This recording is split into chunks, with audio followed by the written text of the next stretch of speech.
We have survived over 30,000 days in hardcore Minecraft. Over 6,000 hours, and the builds are absolutely insane. Follow me on my journey into my hardcore world. This is the 30,000 day world tour. Y'all know what time it is. It's that block game time. Today is today that we do a world tour.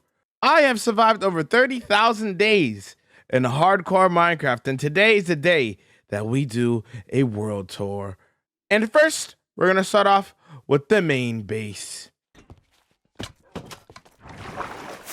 Madori Nomachi, the Japanese city in my world. This build took us around 7 months to make at the time, and it is our main base of operations. Every single house has an interior, and it is absolutely spectacular. It's one of my favorite builds for sure. I don't have a particular favorite build, but like in my world, because we just have so many builds, as you guys will see in this video. But I am so excited to show you guys around. So we're gonna fly over this way.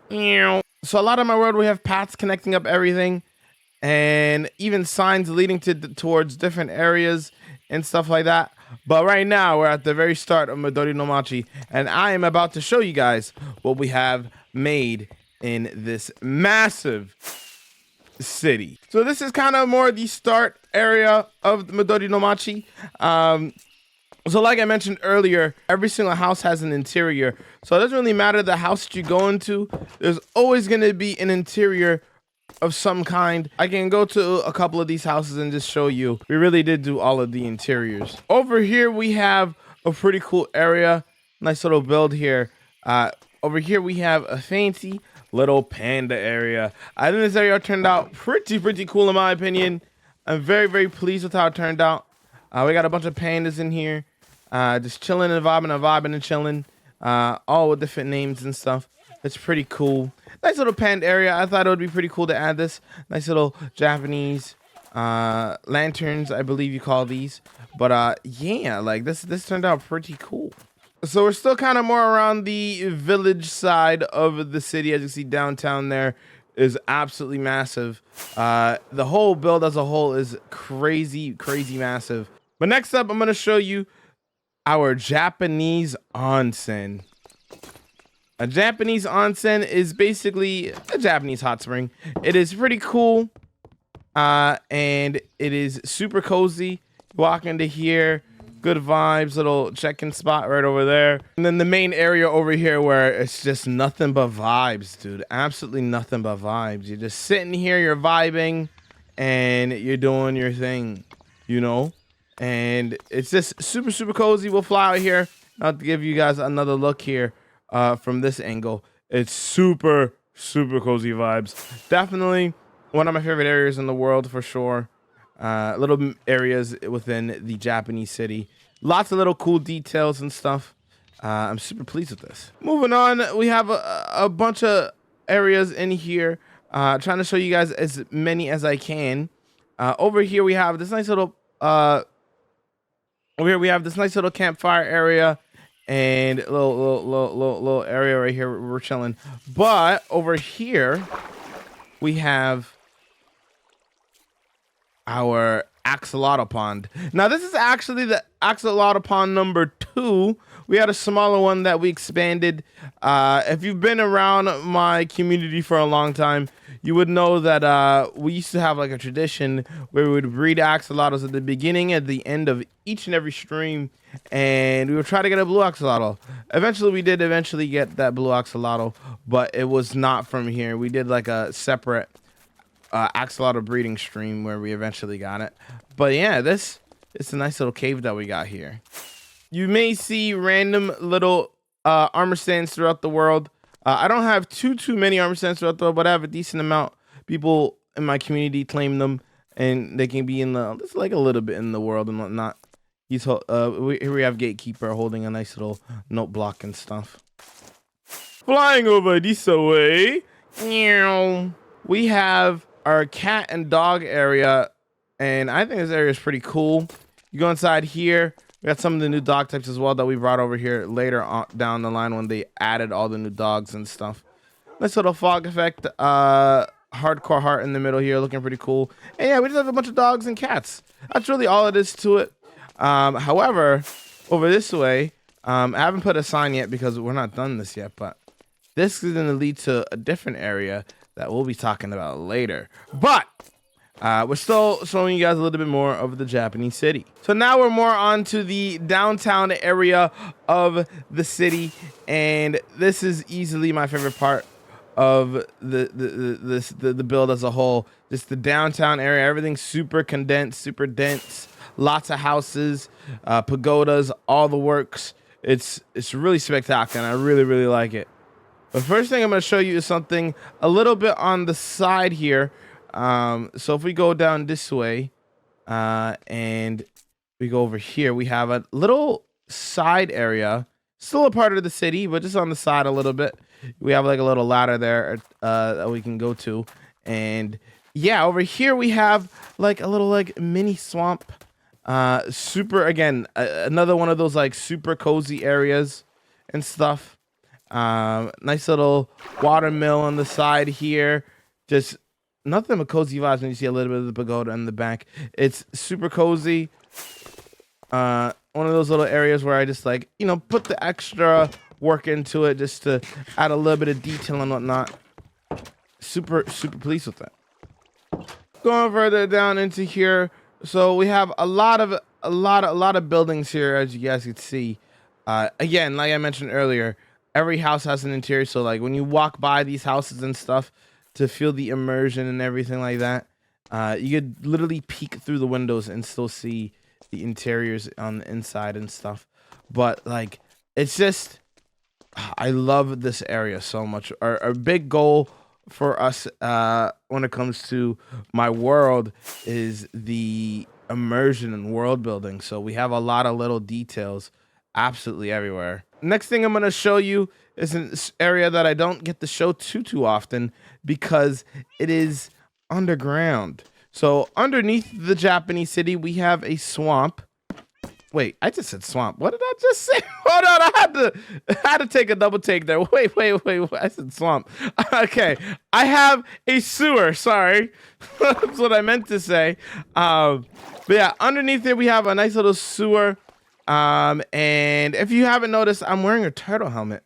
Now, if you don't know why I'm wearing a turtle helmet, it's for a good reason. That reason is I am a part of Turtle Gang, and Turtle Gang is about supporting all play styles. My guys, about having fun. And the way that you play the game does not matter. If you're having a good time, then you are winning, and the turtle shell is a symbol for that. If you watched my video when I was on Hermitcraft for a day, Etho, when I was having that conversation with Etho and B-Dubs and Joe, Etho called it a freedom helmet. So it's basically just a freedom helmet, not to let people like gatekeep or tell you how you should be playing the game. Oh, you need this farm, or you need that farm, or you shouldn't use that mod, you shouldn't use it. Minecraft is a sandbox game. It's never been that serious. Play Minecraft however you want. Within the reason and whatnot, you know? So because of that and stuff, you know, I had to get a turtle helmet and stuff, and you know, we had leftover turtles, and I didn't want to kill them. I'm not a murderer, you know. I would, no, you can't be doing that. So I was like, okay, well, let's take some of the extra turtles and let's put them in a nice little like Teenage Mutant Ninja Turtle inspired like sewer system. So I thought it'd be pretty cool. And that's what we have here. We have a few of these turtles just hanging out and absolutely vibing and having a good time. But yeah, now that we're outside of the sewer, back to the Japanese city again, I'm going to show you guys my super smelter. It's a super simple one. Looks like we have some stuff that we just left there from me just randomly using it and stuff. But you just go here, you put whatever item you want to smelt in there, and then in here you put the fuel, so you put your coal and stuff like that in there, and it just goes. I'll show you guys underneath. Now, I'm not like a crazy redstone or anything like that, but this gets the job done. I don't know how many furnaces this is, but it's all right. It gets the job done for me in my world and stuff and what I do, and it's good enough. So you know. But yeah, flying back up this way. I'm gonna show you guys a quick little. Actually, let me show you this first before we do anything else. So you may have noticed we have like custom cherry blossom trees all over the place. Now, before anybody says it in the comments, this area was made a decent amount of time ago, so we didn't have cherry blossom trees in the game. So you actually have to be a little bit creative, and so when I made these trees, we didn't have those leaves or anything like that, or the blocks for it. So I was just like, you know what? We'll just do it like this. So that's why we have them as this. And now you might be like, why don't you go back and, you know, update them? We don't, I like to keep my builds like a time capsule, you know? I want to be able to go throughout my world and go from build to build and be like, wow, look, we use these blocks for this specific thing because at the time we didn't have this. And that's the perfect example here with the cherry blossom trees, where we didn't have cherry blossom trees in the game. So what's the next best thing? You got to try to be creative. So we use the pink blocks that we had available to us, and we made our own. Speaking of trees, now my chat's probably going to make fun of me when they watch this, but I can never pronounce this tree type. But we have this custom wisteria tree. I probably butchered it. But we have this custom wisteria tree here. It looks super, super magical. Use some amethyst. It looks pretty cool. We made this a hot minute ago. But if we go over this way, we have something very important to us underneath this magical tree. We have our very first pickaxe in the world. And it is called Anything is Possible, which I truly believe if you put enough time and effort into anything, you can make it happen. I truly believe that. And we're going to take it off here first just to show you. Yeah, this is the very first pickaxe I made in the world. And this is just the reminder that like anything is possible. This whole entire world and all the cool builds that you see in it started off, used to be nothing. And, you know, you have to start somewhere. It's just a nice, simple reminder. And also the book over here, this is a very important book to me. This is the day that I hit partner on Twitch. This is a very important book to me. So I'm going to take that book for a second. And yeah, we have a bunch of names in here of some of the people that were around hanging out and vibing with us when we hit partner for the first time. And it was just a big moment for me, and it meant a lot to me. So I felt like it was very fitting to put it underneath this magical wisteria tree. Moving on though, we're gonna show you a little area over here. You may have seen it in my videos. So yeah, we have this cool little building here, and we have all of our bows over the years that you know, we had to retire and stuff because we don't typically use like mending on our bows. We just, you know, keep making new ones. So eventually I got to the point where I'm like, I should properly like retire them. So I started retiring them and just started putting them throughout the years and stuff like that. So yeah. I'm sure as time goes on, this collection will get even bigger and bigger. I might have to like move it to a different spot or something like that. But for now, this will do. And we can just collect a bunch of bows over the time when we get. Actually, I might have to retire this bow pretty soon. My mama gave me that bow. Well, yeah. Anywho. Also over here, you might have noticed that you might have seen this blue boy. We mentioned the Axolotl area. We have we did a lot of breeding to try to get a blue axolotl. Our original blue axolotl was in the middle of this pond here. If you've seen my hardcore series and you've seen all the episodes, you know what happened to it. It disappeared one day.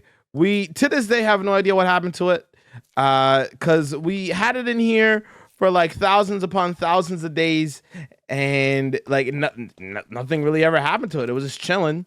And then randomly one day we came over here to take a look at it, and it was gone. It was just gone. I want to say it's to do a little bit with like maybe Mojang updating the Axolotl AI or whatever, and maybe it got out, maybe it died to like a mob or something. I'm not quite sure what happened to it, but the main point is that it's gone. Another thing that we have here, you might have probably already noticed, we have our original set of gear right here, that I retired in the middle of the heart of the city, the heart of Madori Nomachi. And as you see, we obviously we got new armor, but they added trims to the game. Now I could have added the trims to my, this set of armor, but I felt like it would be kind of cool to like have like a fresh set of armor. So I retired my old set of armor here, and now we're wearing this set right here, the brand new shiny, spectacular, drippy set of armor. We look amazing. Go to sleep. But yeah, like we're looking good. I really like the trims that we got going and stuff. I think we look pretty cool.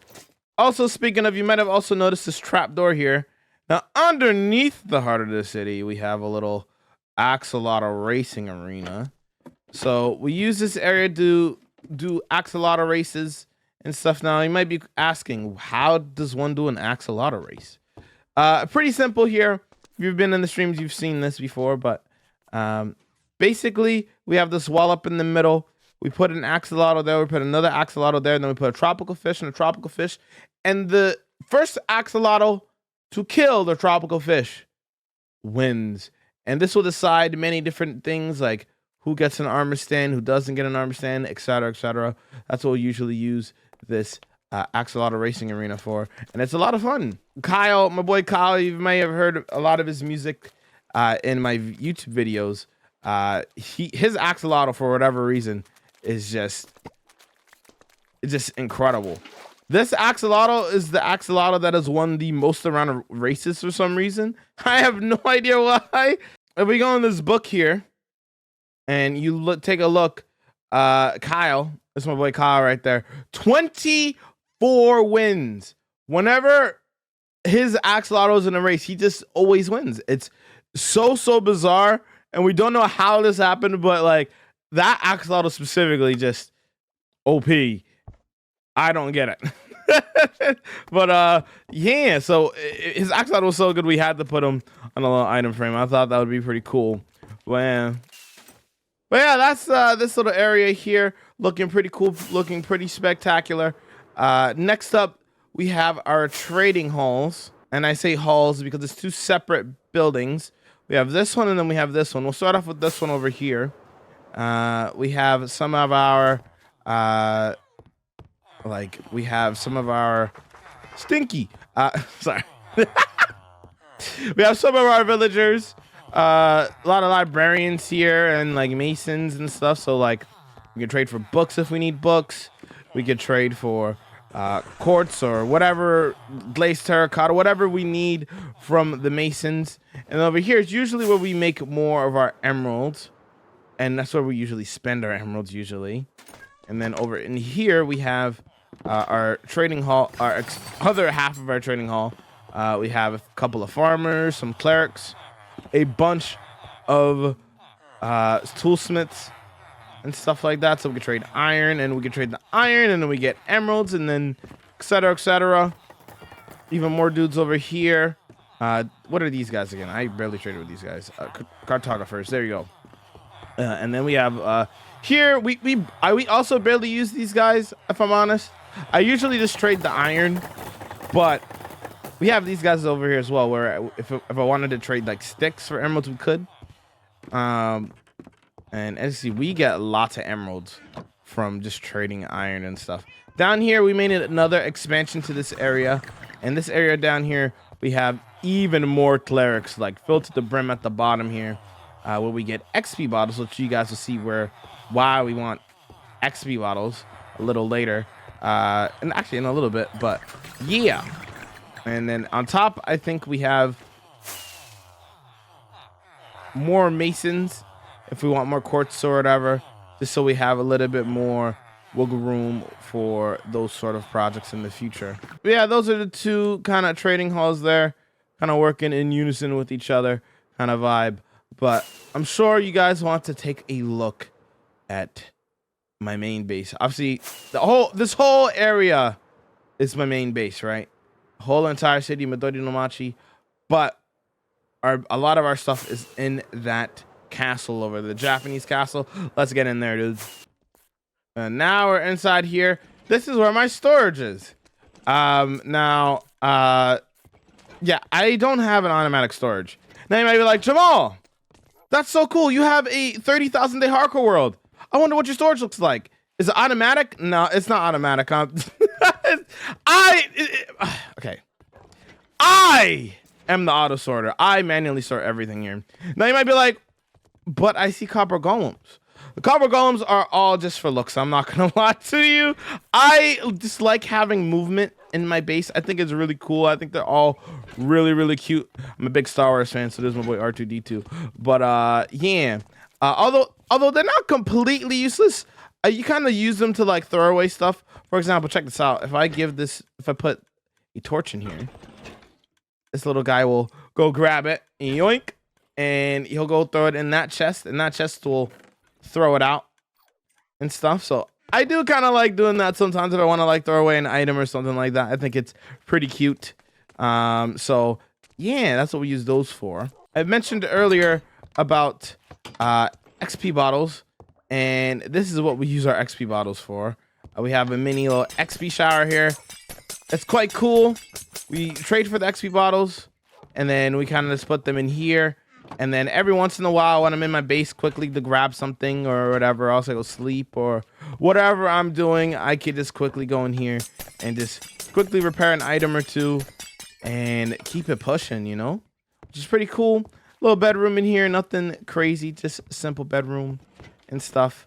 But yeah, and then this is just like kind of like a backlog storage of like extra junk that I honestly just don't feel like organizing. So anything I don't feel like putting in a dedicated spot, I just shove it here and call it a day.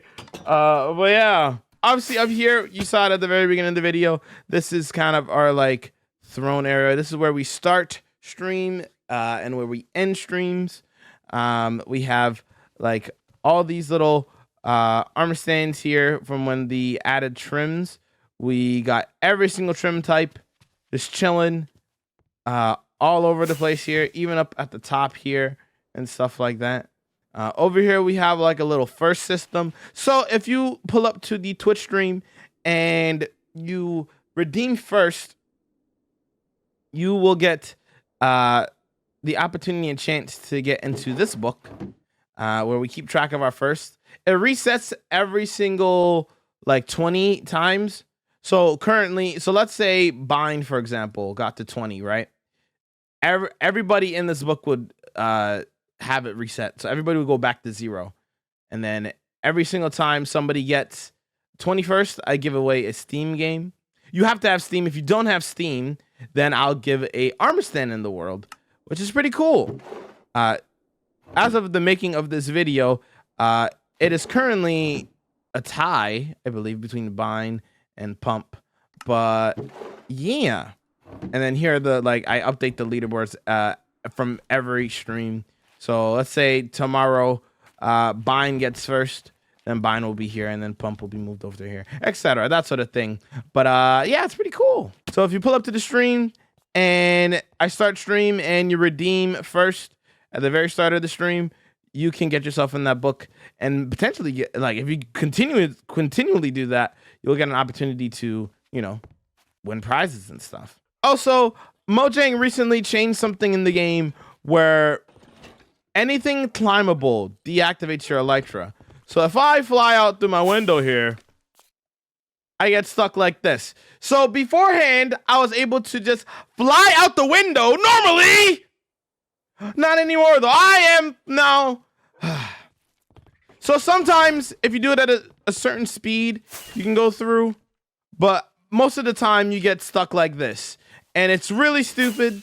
And I didn't like it. And I hope Mojang changes it. But the only reason why I'm telling you guys this is because I did a little bit of redstone to solve the issue for myself. So sometimes I'll still fly in. But when I want to fly out and I don't want to get caught by the scaffolding there, I will do this instead. I added a little bit of redstone, you know, had a conversation with Ethan once, by the way, and, you know, did a little bit of redstone, and, you know, now this is kind of how we get out of our base now, which is pretty cool. I quite like it.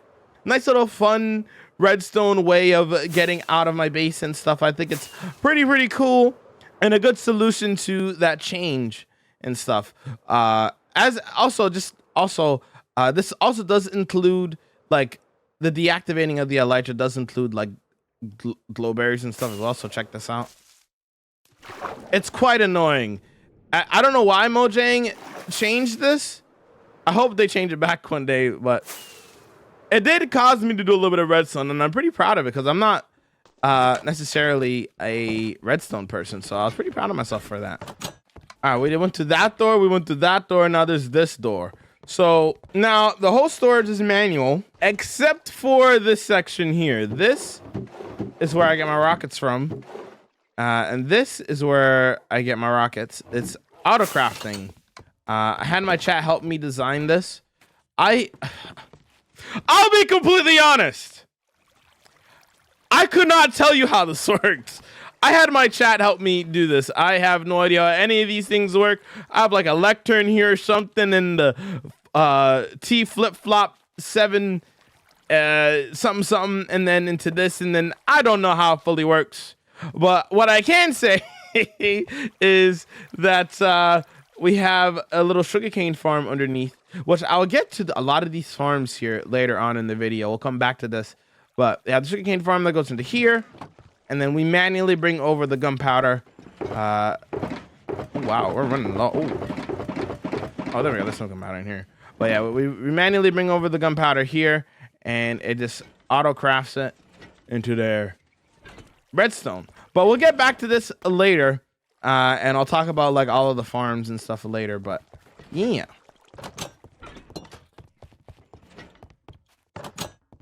bada bing, bada boom, and we're out. That's kind of the main area here. That's kind of the main base. That is Madori Nomachi. Now I think it's time for me to show you guys another area. Now, like I mentioned earlier, a lot of the builds in my world are connected via path.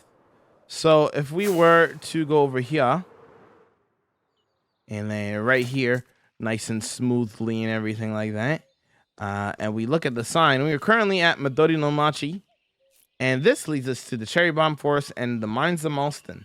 The mines of Molston is a little bit closer, so we're gonna take this path here, and I'll see you guys at the mines of Molston. All right, we are back. Taking a nice little walk through the nice paths that I've created to connect up all the builds. We have now arrived at the mines of Molston. And this is a really cool build. I'm very proud of it. We just came from Madori Nomachi, and we have a nice little steampunk manor over there looking pretty spectacular, as well as this steampunk airship that's flying over the area that also looks pretty spectacular. But the main star of the show and why it's called the Mines of Molston, I'm sure you see it a little bit right there, is this custom hand dug. Yes, I said hand dug. Custom hand dug ravine that looks absolutely spectacular and amazing. Now, this build turned out absolutely amazing. I am so proud of it, and it turned out amazing. It turned out great. We have this nice little red fog effect at the bottom looking amazing. A bunch of these steampunk inspired houses hanging out the sides, got pipes going all over the place and stuff. This build turned out really cool. I'm very pleased with this build. As I mentioned earlier, all the builds have interiors. So all the houses have interiors, cute little interiors on the inside and stuff. Doesn't matter the one that I go to, there's always going to be an interior of some sort, and it's all really spectacular. I like to have all of my houses have interiors on the inside. It's quite nice. But yeah, we have a bunch of cute little details all over the place. If you look close enough, we have mine carts going on, add a little bit of movement.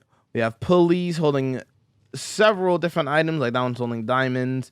We have like a big pulley system in the back there, which we can go over to. holding a bunch of different like ores and stuff like that, and everything like that, which is pretty cool. And yeah, we just have a bunch of cool stuff in here, which I'm very, very pleased and happy with. This is kind of lore-wise the main mining area of the world, and Dana is the one who redeemed this empire. Now, for those who don't know, you guys can actually get builds in my world and get a whole entire area dedicated to you, and you can be a part of the lore of everything that's going on in my world. So this area here, lore-wise, is super rich with resources and stuff like that, and Dana sells the resources to the builders and stuff like that for other cities and that sort of stuff. And yeah, one thing before I go show you the manor interior, the rarest mob I've ever gotten in Minecraft, ever. Right here, we have this not fully enchanted, but partially enchanted, naturally spawned diamond zombie villager with diamond armor. I have no idea how I managed to get this guy, but I managed. I managed to get him. It's absolutely insane. And I don't think I'll ever get anything as rare as this ever again, but actually genuinely insane. I'm sure you might have noticed already, but along the sides of the custom ravine here, we have a bunch of these custom trees. Yeah, we love doing custom trees here. And next to the trees, I'm going to break a block here just so you can see. Yeah, so we really did dig this out by hand. We have a lot of areas where we have dug out like a lot of big areas. Like right now, we're currently sitting at 3.6 million stone mined. I am no stranger to wanting to dig out areas to make my build just look that much better. But yeah, and you might be wondering, Jamal, why didn't you just like blow it up with TNT or TNT dupe? I personally do not TNT dupe in my world. I don't do any duplication of any kind in my world. Yeah, that's why we dig it out by hand. Also, I'm not gonna lie, I kind of like digging anyway. It's kind of satisfying to just like dig out a big area like this. Anywho, going over here to the manor, this is where Dana, the person who redeemed this empire, is chilling at. This is her manor where she's chilling and counting all that money she's getting from owning this really cool area, this mining site. We go in here, we did a little bit more redstone, you know. We did a little bit of redstone here and there, you know. We did a little bit of redstone, you know. Definitely didn't suffer in pain trying to make this elevator, but it's fine, you know. I did a little bit of redstone, it works, so you know it's totally fine. Definitely didn't take me like 3 hours or anything like that to make an elevator or anything like that. It definitely would never take me that long to make a simple redstone elevator. But like I mentioned earlier, Dana has redeemed this empire, and in the lore of my world, like I mentioned again, she is the owner of it. So if you guys hang around, specifically the Twitch streams, long enough, you guys can collect a bunch of channel points and get yourself a build in the world. So now Dana's in my world and stuff, and she owns this entire empire, which is pretty spectacular. And we have a bunch of little interior details on the inside here, which are also pretty cool. But yeah, I absolutely love this area so much. There's just so much going on. I absolutely love this build. I love this bridge. I love everything about it. I love all the little lore pieces and the everything about it. It's just so cool. But now it's time, I think, to start heading to another area. Going on our path system here, we have a couple of areas here. We have the mods marshland. There is another build on the way though, and there's a reason why it's not on the sign, and you'll see why in a second. Yeah, there is a reason why it's not on the sign, the area that we're going to, and you'll see why. Walking through the world is absolutely amazing. I love my world, but the reason why that sign did not have the sign that we were looking for is because along this path here, we have this kind of roughed up, beat up path that kind of just bleeds into the main path here. And you actually do see a sign here, and it's called the Ruins of Feluciana. Now, I have shaders on so we can get maximum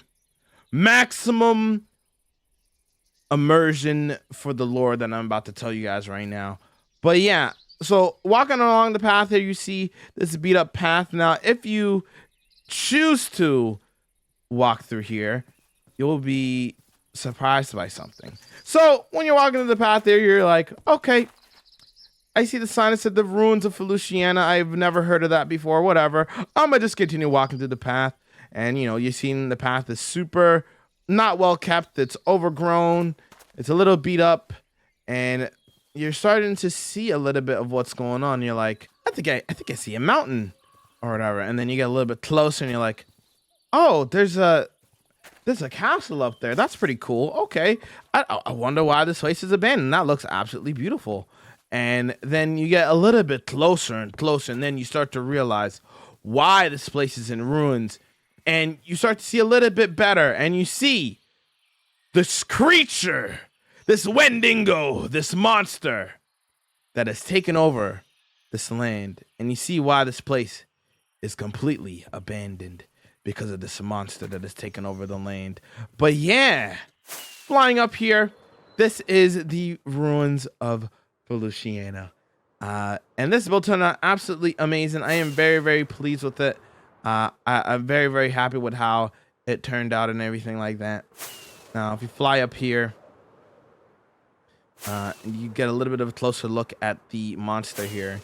But yeah, this dude right here, this Wendingo, has taken over the land and is the reason why this place is in shambles. Looking down at the city, you see it's completely covered with leaves and overgrownness and stuff like that. It's just completely ripped to shreds. We'll show you a little bit more detail when we get down there again. But like I mentioned earlier, you guys stick around long enough, you guys can get builds in my world. And for example, here's Harley, who has redeemed this empire specifically. And in the lore of my world, Harley has been fighting against the Wendingo, trying to take back the land that has been haunted for years because of this Wendingo here that is like currently holding half of this tower a little bit, ripping it to shreds a little bit. But yeah, we're trying to take back the land and stuff. So that's pretty cool lore wise. If you want to see the inside of the castle, it's kind of the same vibes of along the lines of the outside. It's just super overgrown, not well kept, you know, because everybody who was here before has left and stuff. But yeah, also here's the map of the area, which is pretty cool. And that looks pretty cool. But yeah, let's fly out this way. I'll show you guys kind of the streets and what they're looking like. I mean, I'm flying over one right now. You can see a lot of the buildings are kind of like this, where like the tops are ripped off because of him, and like it's just in complete shambles. Like going down here, you see everything is super overgrown and stuff, and just cobwebs and everything like that. Just super beat up. Hence the name Ruins of Feluciana. But yeah, lots of little lore bits and stuff throughout this whole entire build. You see these name tags over here because we have some armor stains over here. Like you even see like the level of detail that we went into here. We have Xavier, who didn't quite make it, I guess. Didn't quite make it, and we've been trying to, you know, he's discovering this. He's like, oh no, what did I just find? Oh no. You see, the people of Feluciana, the people who didn't escape, didn't have too great of a run. So yeah. But this area turned out absolutely spectacular. I'm very, very pleased with it. This mountain here is also custom, at least the front side of it. The rest of it is like normal natural generation. I got a bunch of custom trees along the sides and stuff. All of this is all really cool. Hold on. There's an area here. I believe it's over here. Here we go. Right through here. You go right through here, and then through here, you see the level of detail that we added on. Like even the bits that like we don't visit too much. So going through here, we have a nice little custom little cave. Now these little details and like tunnels and stuff like that, we have all throughout the world. Sometimes like in the paths and stuff, we have it just like we have these paths and then they go through mountains, and you kind of get like a similar cave like this, where I'll do something like this where it's just, you know, a nice little cave and stuff. Obviously this cave is a little bit extra unwell kept because, you know, not too many people are in this area, so nature's kind of taking over and claiming it back kind of vibe. But yeah, that's kind of the vibes that we got going there, and it's pretty spectacular. All the houses are just completely ripped to shreds. No matter the house that you go into, it's just all torn apart and in shambles. But yeah, the ruins of Feluciana is a very spectacular build. I'm very, very happy with it, very, very proud of it. Before we go to the other build that was on that other sign from before, I have one more spot to show you before we go there. Before we go to the mods marshland, first I gotta show you another area. And this area is not connected to a path. And it's for a reason. It's for a very good reason. This area is hidden in the sky. Some people may call it heaven. So we're gonna go over here and I'm gonna show you guys another build, and it's in the sky. It's a little bit hidden because this place is an absolute wonderland. It's absolutely beautiful and stunning. Take a look at the city of Enchantia. This build is absolutely beautiful. We have so many things going on here. We have this Pegasus flying through the sky here, looking really, really cool. Have the castle up here looking spectacular. Obviously, everything is on custom clouds. We have these fantasy trees, these houses. Everything is just so cool. I am very, very pleased with it. This is definitely also one of my favorite organics in the world. This Pegasus, or I guess it's technically an alicorn because of the thing here. But yeah, anyways, this build is absolutely spectacular, and I'm very, very pleased with it. All of the houses have interiors as per usual. Doesn't matter. Even the diagonal ones here. I did some diagonal buildings which look pretty cool in my opinion. And the reason why we went with the name Enchantia, the city of Enchantia, is because of the roof design that we went for. So if you notice on the roofs, we use warped wood, but along with the warped wood, we use a couple of blocks to texture it in a very specific way. So if I'm looking at these, you kind of see how we went with this like cool little gradient, and I guess like brighter in these corners here. It kind of almost looks like the roofs are like enchanted, you know? They're like shiny and enchanted. So with that vibe in mind, you know, we called it the City of Enchantia. I thought that would be a pretty cool name and stuff like that. So we went with that. I think it is very fitting. The castle, of course, also has an interior, which is pretty cool. Like I mentioned, all the builds in the world have interiors and stuff. We have a nice little chandelier, nice little throne, and upstairs we have a bunch of cool stuff. I'll show you the bedroom real quick. Going down this hallway here, we have a simple little bedroom, nothing too crazy. And then we have the map of the area as well. You see all the clouds that we did and stuff. Also, keep in mind that this build, I should probably mention this, was done before the happy gas was added to the game. So we did this all in hardcore with no happy gas because the happy gas didn't exist yet. And with that, that'll do it for the city of Enchantia. Let's go to another area in the world. Let's go to the mods marshland. We're back on the path again, just hanging out. You could even see some of the other builds from a distance, where you can see the little airship. But now we're on this path, and now you're starting to see these ravens flying through the sky. Now this over here is what I like to call the mods marshland. This is a build done in the swamp, which looks pretty cool in my opinion. We have these ravens that are flying through the sky, looking absolutely majestic and beautiful. Have another raven here kind of just ore farming over there, if I'm honest. And yeah, we have a lot of cool stuff here. Obviously, we have the castle in the middle, which looks really, really sick, as well as all these swamp houses and stuff like that. And that forest right there is entirely custom. Every single tree, everything about that forest is custom. Let's go and explore. So yeah, as I mentioned earlier, I guess we can maybe talk about, you know, every single house having an interior in this area.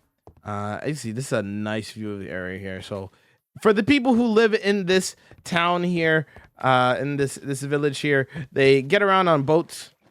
You know, they take their boat and they go boating. There's a lot of water. Everything's like built on stilts and stuff like that. That's how they get around. And if we go to like maybe a random one here, we could kind of just see the vibes. Even the smaller houses here have interiors and stuff. This one's kind of covered up by the vines, but that's okay. But yeah, on the inside we have these nice little interiors, so they look really, really cute and stuff like that. Even these slightly bigger ones over here have interiors as well. Everything got interiors. We do our interiors here. But yeah, everything's super cozy, super nice. We didn't try to overdo it or anything like that. I am very, very pleased with this. Yeah, this looks absolutely amazing and everything. Next up, I guess I could show you the castle itself. So we got a little bit closer here. You can see we have a couple of spikes kind of surrounding the castle here. And this is called the mods marshland because this whole entire build is dedicated to the mod team, to my Twitch mod team, which is pretty cool. So if I go inside of the actual castle here, you're probably going to start seeing some armor stains here. We have Kay over here doing a Jey Uso splash. He's a big wrestling fan. And we got a bunch of the moderators just hanging out and vibing and that sort of stuff. Got Dame falling onto a lily pad, the classic. Zane, another one of my moderators, and the homies. He's always catching on fire in his world, so you got to give him a little fire to make sure he puts himself out and stuff, you know. But yeah, we have the mod team in here on their nice little area here. All the mods just hanging out and vibing, doing their thing, having a good old time, and they're discussing who they're gonna ban and stuff. You see, Gamby has the little ban hammer and stuff. She's about to ban somebody, but yeah, here's a little map of the area here. This is where we came through earlier. And yeah, there's the custom forest. There's the birds and stuff. There's where the castle is and stuff. It's pretty cool. Can't forget about upstairs, where we have my boy Lime chilling with SiriBot, hanging out, having a good time.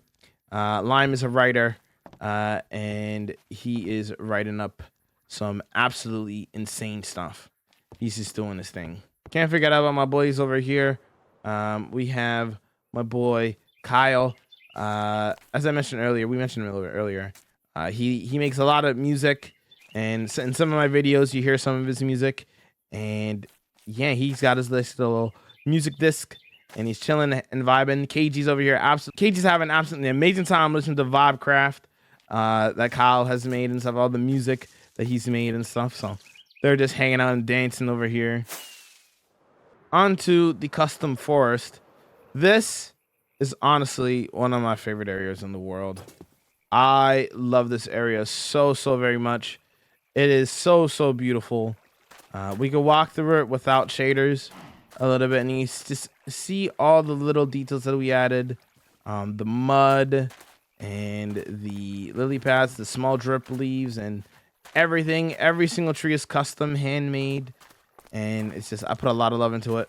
I could turn on some shaders too, because why not? And you just enjoy the vibes just walking through here. It's just so cozy, so nice, so cool. I am so happy with how this area turned out. Everything just is so nice over here. Even out over here, we have like a nice little spot where we could just do some fishing and hang out and vibe and chillax. We have a lot of spots in the world actually where like we could do some really cool fishing, I think. But yeah, this whole entire area is just so cool. It's easily one of my favorite areas in the world, for sure, without a doubt in my mind. We even have go along with the big custom forest. We have a big custom tree here that has a portal hanging off of it, which I think looks pretty spectacular. And yeah, this whole area is just so cool. With that being said, I think it's time to start get going on to the next area, which if we continuing by following the path, let's say we took a boat and we started boating out of here, and there's a couple of houses on the backside here, and we ended up over here.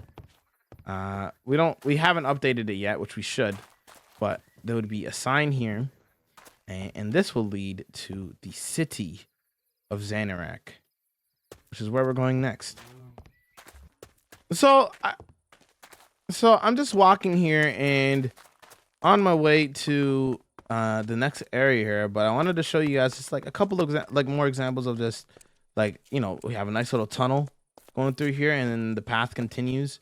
And even when it goes to like biomes that, you know, are a little bit more, you know, roughed up around the edges, we still manage to get paths going. So yeah, dude, like, so when we go through here, through this mangrove, we even got paths going through the mangrove to maneuver around here. Like, I am really serious when it comes to doing my paths to connect up everything. I just adds this another level of lore and immersion to my world, which is what I try my best to achieve and stuff like that.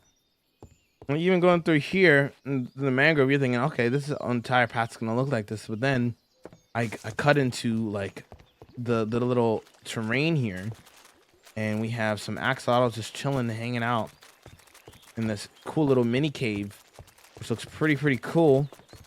And yeah, like, I just do a lot of love and care for my world and just getting everything as perfect as I can.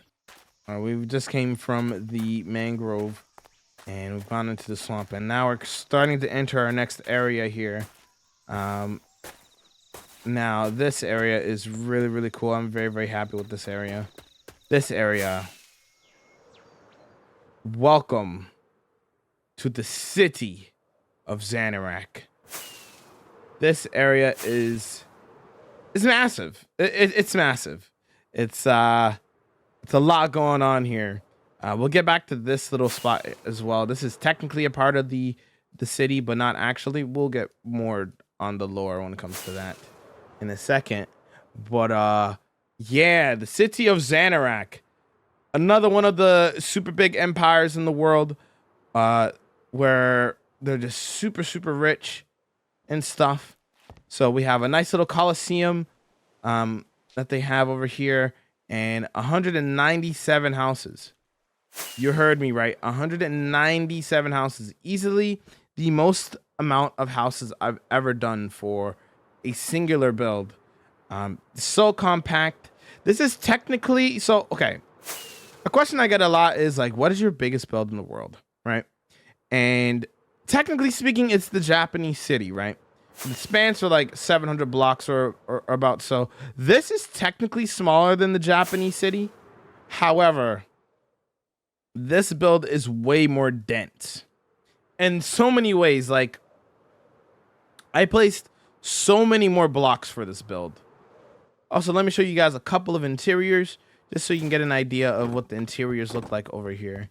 But yeah, we did an interior for every single house in the area. So it doesn't matter the house that you go into. There's always going to be an interior and stuff like that. Absolutely amazing. But yeah, you guys get the idea. I'm not going to show you all the interiors because that would take too long. But believe me, every house has an interior. Then we have the Coliseum over here. We can go on the inside of the Coliseum, which I think the inside of the Coliseum looks pretty cool. This whole entire empire is, again, very rich. They do a lot of fights here. This is a big draw for why people even come out this far, or the residents come out over here and spend their hard-earned money on, like, you know, seeing the stuff that goes on in the Coliseum. Which, speaking of, and the reality of things, We were originally going to have this Coliseum be functional, which unfortunately didn't work out too much for us. We had it working originally before we actually built the Coliseum. Like, we had all of the raiders spawn inside of the circle, and it was really, really cool. And it was a lot of fun. But around the time we got to like getting ready to build the empire, if you've seen the video, you know exactly what I'm talking about. The episode for this video, but which the guys should definitely check out and stuff. But if you haven't seen that video, in that video I talk about Minecraft updating the way that raids work. They wanted to nerf, I believe they wanted to nerf raid farms, and in the process of nerfing raid farms, they kind of nerfed my idea to have this Coliseum be functional. The only way for me to actually have this area be actually functional, it would take way too much spawn proofing, and it was just, that would just not be worth it in the slightest. So luckily I felt like it gave me another idea on something that we could do lore wise that fits really, really cool with this build. So with that idea having to be scrapped up, we can't actually fight raids in there. I had to pivot, and I'm like, I want to fight raids in a cool spot. So the area in front of the city is the battlefield. Basically, we have these castle walls here, and the idea here is that these castle walls are to help, you know, keep the citizens safe and secure. And this area is very rich, right? You see how many houses and the Coliseum and stuff and everything like that. This area is very, very rich, right? So we have it really well and secure, but people don't like that this area is this empire is super rich. So, you know, sometimes people try to attack it. So this outside area is kind of like the battlefield and stuff, where a lot of fights happen and stuff, where they're just trying their best to defend their city to make sure to keep the war away from their citizens and stuff. But yeah, we have like a little bit of redstone kind of just chilling out here to represent kind of like the bloodshed from the fights that we've happened here. But over here we have our villager chilling, where if we drink a ominous potion, we could fight a raid and it gets triggered, and then, you know, we fight the raids out here. But lore wise, this is where the battlefields were. I see it's super destroyed and stuff, so obviously there's not many battles happening anymore in the lore of things. But yeah, this is kind of where the castle walls are, and where we defend the city of Xanerk. Yeah, moving on, let's go take a look at the castle interior. The castle interior is pretty cool, I think. We'll start up over here. So opening the door, you're immediately met with this big grand staircase with a nice little chandelier on the top and a nice little library below and stuff, where you could read all the knowledge and stuff from the books. We have two staircases that both lead to the same place and stuff. Here's another angle of the chandelier over here with the, you see there's a little bit of beacons and diamonds in there, looking pretty cool. But if we go up here to the very tippity top, we are now in the throne room, which you could also access from over here as well. But now we're in the throne room, and if we walk up here, the owner of this empire, Wendingo. He's the owner of this empire. Look how rich he is. He's just flaunting that he has a deep slate emerald ore right there. He's doing this thing. But yeah, Wendingo redeemed this empire, and in the lore of my world, he is super rich and stuff. So here he is. He's chilling. There's Wendingo. That's his IRL girlfriend and his IRL cat. Just chilling next to him. And then there now all three of them are in the lore of the world and stuff, which is pretty cool. Oh man, what perfect timing. Yeah, when you walk outside here, you see a nice little sunset. You see all the houses. Like, look how many houses we have, man. I'm telling you, This build is an absolute grind.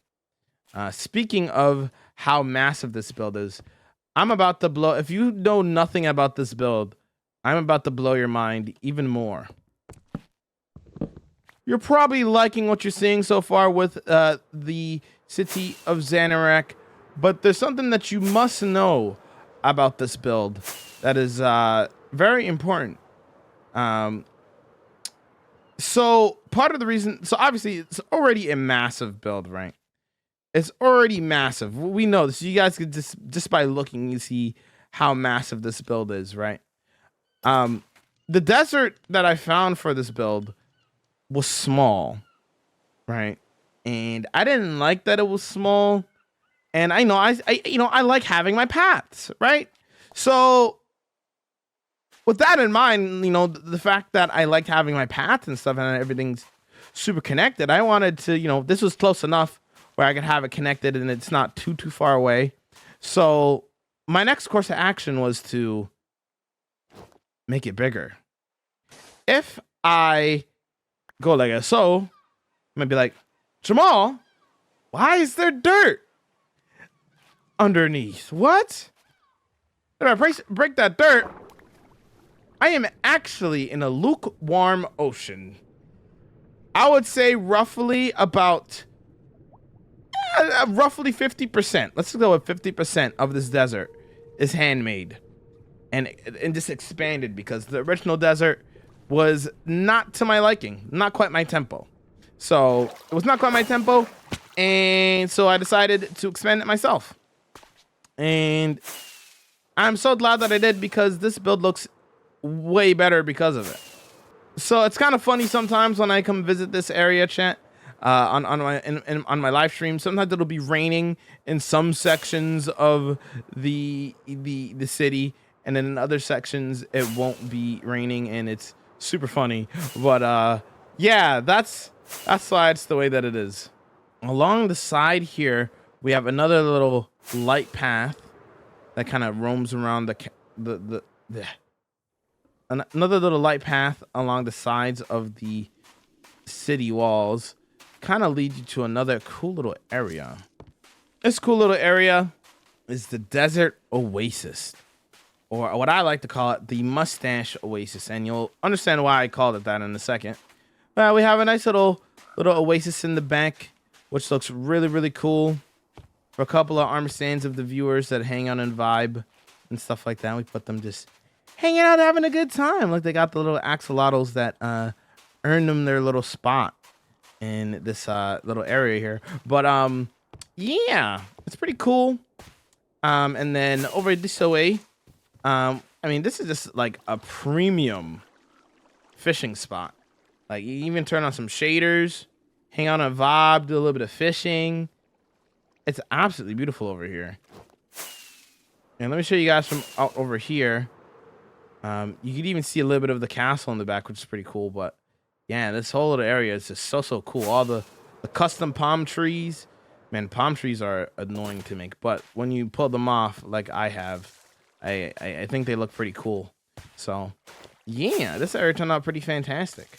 Even standing here from the outside walls of the city of Xanerk, you're just blown away by how massive and impressive it is. Definitely an amazing build. Definitely another one of my favorites for sure. Just absolutely beautiful, dude. But now it's time to start heading back and go to another build. But I think this time we are going to go to the Nether, so we can quickly go to this next one. We are now going to the Empire. This is my custom little portal room here, but I think it looks pretty cool for what it is. I think it'll look pretty spectacular, pretty cool, pretty amazing. But it kind of gives you an idea of what to expect when you go through this portal, and you'll see what I mean in a second. But this build is pretty cool. Welcome to the Empire. This build is pretty spectacular. I'm really happy with it.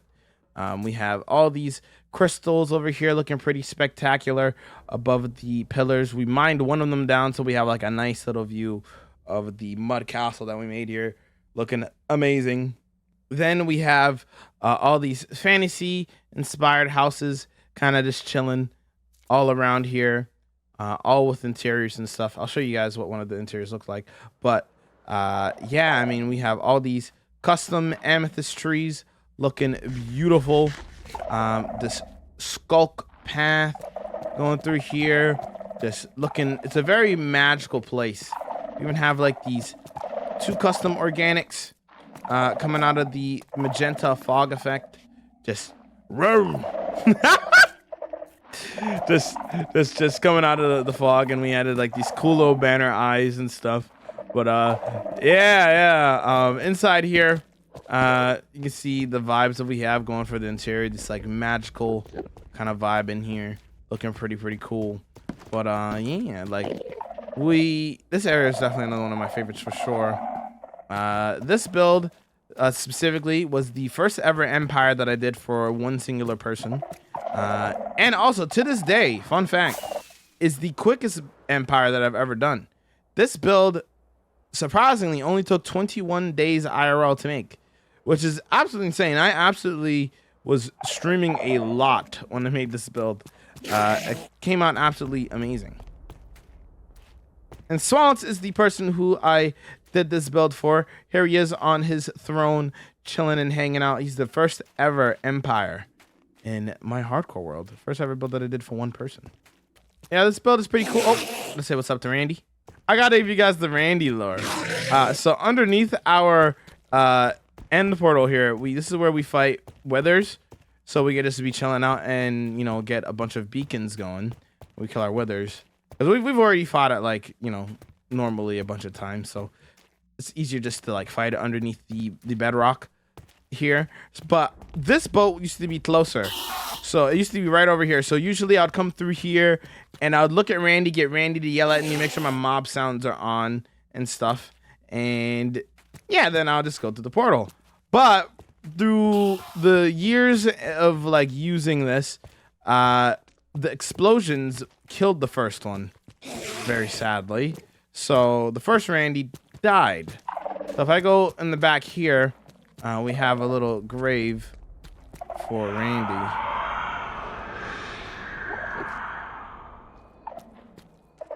Oh man, yeah, he didn't really last very long, but he basically essentially got blown up by the explosion of the wither over time. They're slowly taking a little bit of damage from it and stuff. But yeah. And then, so after our first mistake, I was like, okay, we'll have a Randy 2.0. This will be great. And I moved it over here, and it was completely fine for a long time. But I don't know if they changed the radius of which the withers explode, or maybe I just miscalculated it or something. But one of them, that Randy died too. So then I moved it back a little bit further back to over here. And now this is Randy 3. Surely this is Randy 3 will stay with us for the rest of time and you don't get hurt, right? I think he agrees. But yeah, it's pretty cool. Before I leave the end, I gotta show you guys my main Enderman farm, my main XP source, which is my Enderman farm.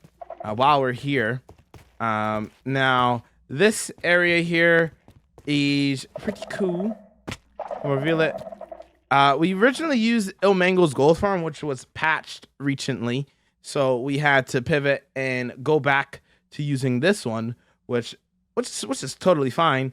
And we went back to using my Enderman farm, redecorated it and everything, and it looks pretty cool now. So flying through here, some shaders, the cool little vibe over here. Turn on mob sounds when you leave. Yep. For those who've never seen my first totem pop in my world, I forgot to turn off.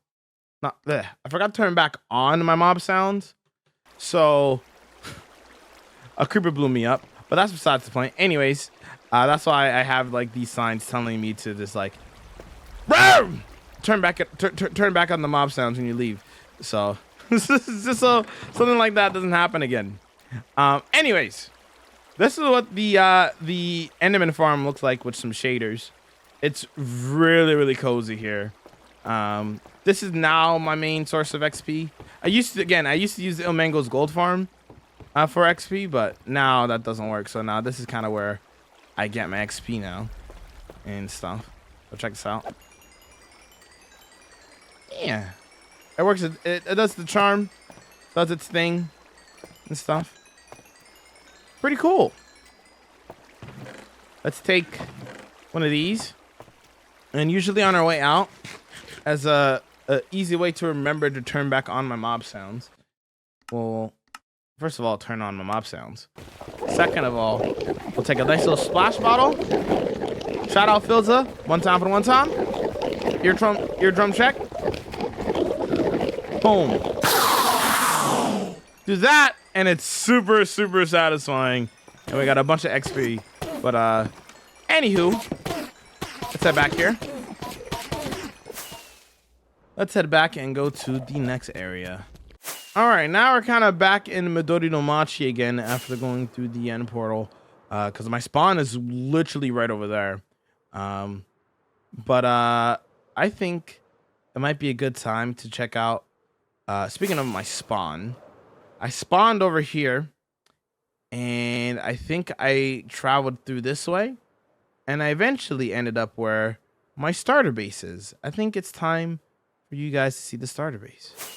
Let's take a nice little walk to the starter base. I really do love walking through my world and stuff and everything. This path, it leads to Hobbit Valley, which is my starter base, which is now pretty cool. But this, I wanted to take a little bit of time here to talk about this path specifically, because on the way to Hobbit Valley, you see two builds, which that build we're going to talk about a little bit later. And as well as you can see, if you up the render distance a bunch, you can see a little bit of the Japanese city, Madori Nomachi, in the back, which is pretty cool. Pretty cool. I love like walking through the world and like from a distance, like seeing like really tall buildings and other builds that I've done in the world. So like it's really nice just walking through here sometimes and just taking a little look over and just seeing the cool builds that I've been able to do over the years and stuff. So yeah, I'll see you guys at Hobbit Valley though. All right, we have made it to Hobbit Valley. This is my starter base. Now the first thing you're gonna notice is this big mountain. This mountain is inspired off of Paradise Falls from the movie Up. I know it's a little bit dark right now. That's because it's raining, but this is inspired off of Paradise Falls from the movie Up. Now going down here, the reason why it's called Hobbit Valley, of course, is because it's a valley with a bunch of Hobbit inspired builds in it and stuff. So yeah.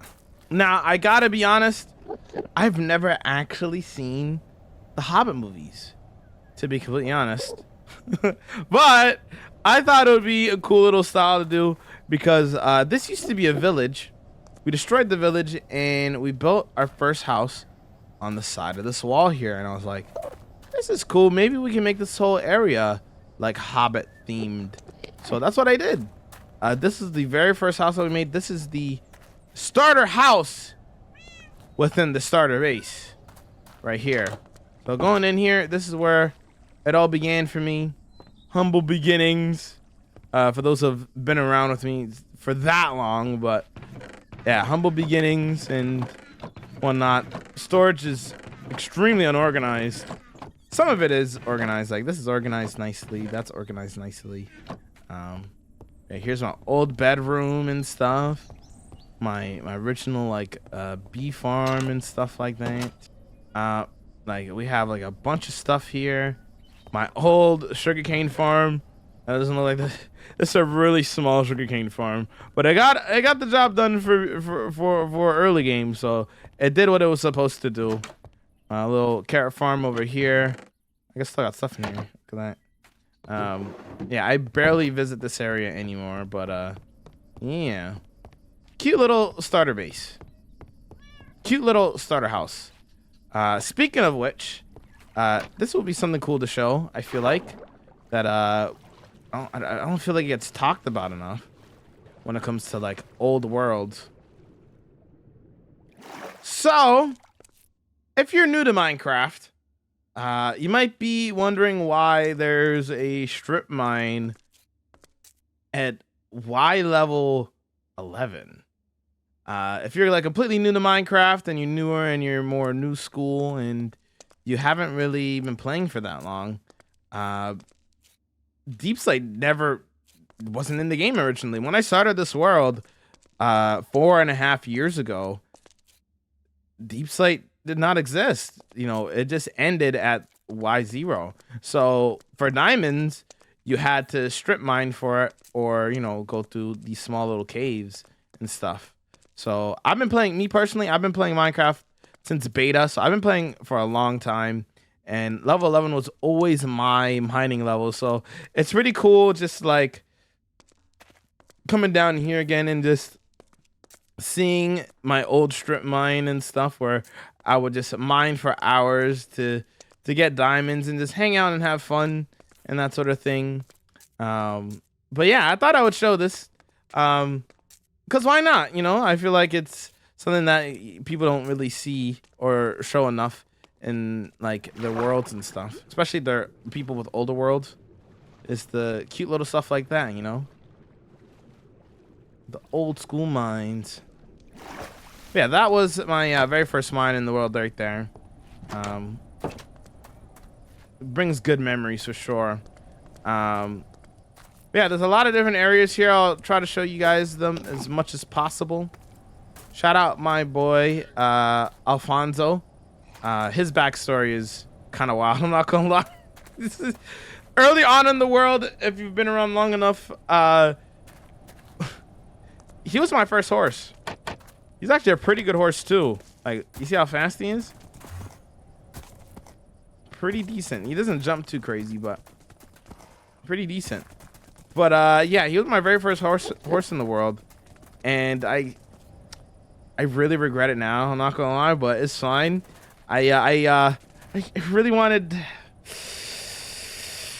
the leather, you know, and I wouldn't do this nowadays, but back then I did, and I killed a couple of horses.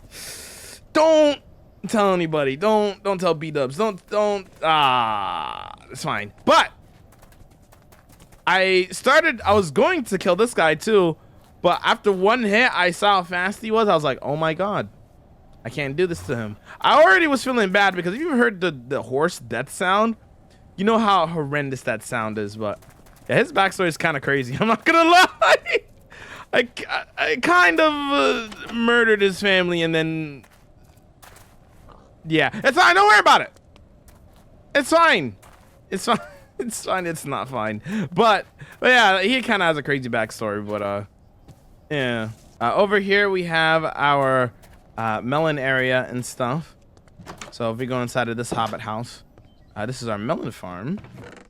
And yeah, I mean, this is our only melon farm in the world. I don't really come here very often, but if I do need melons, usually whatever's in here is usually enough. I usually don't need like an absurd amount, so it gets the job done for me. This over here is our original trading hall. So if I go in here, we have a couple of villagers here. Underneath the carpet is their workstations. So we got a couple of Fletchers here, masons here, clerics, farmers. Down here we have a couple of librarians. This is our very first training hall. As you see, the one that we have in the Japanese city is much bigger now. This is our really basic villager breeder over here, looking pretty cool. Yeah.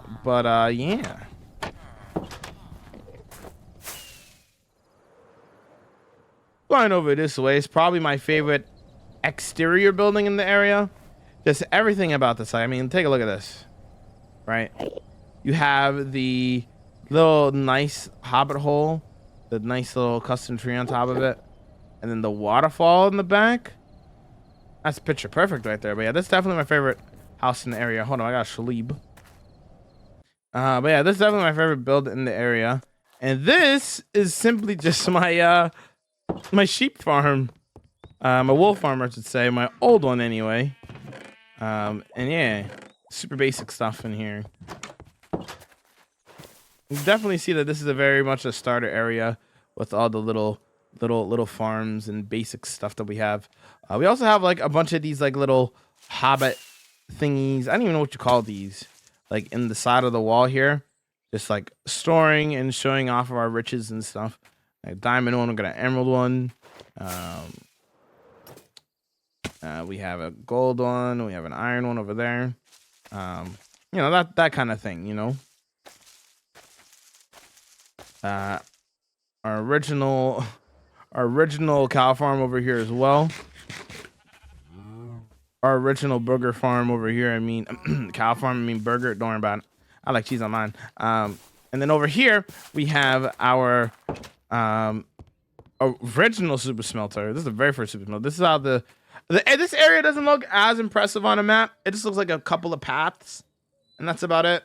Which it kind of is, but it's just because you know Hobbit houses are like on the wall, so you can't really see the houses. Like you can see like maybe like 1 pixel of it, but that's about it.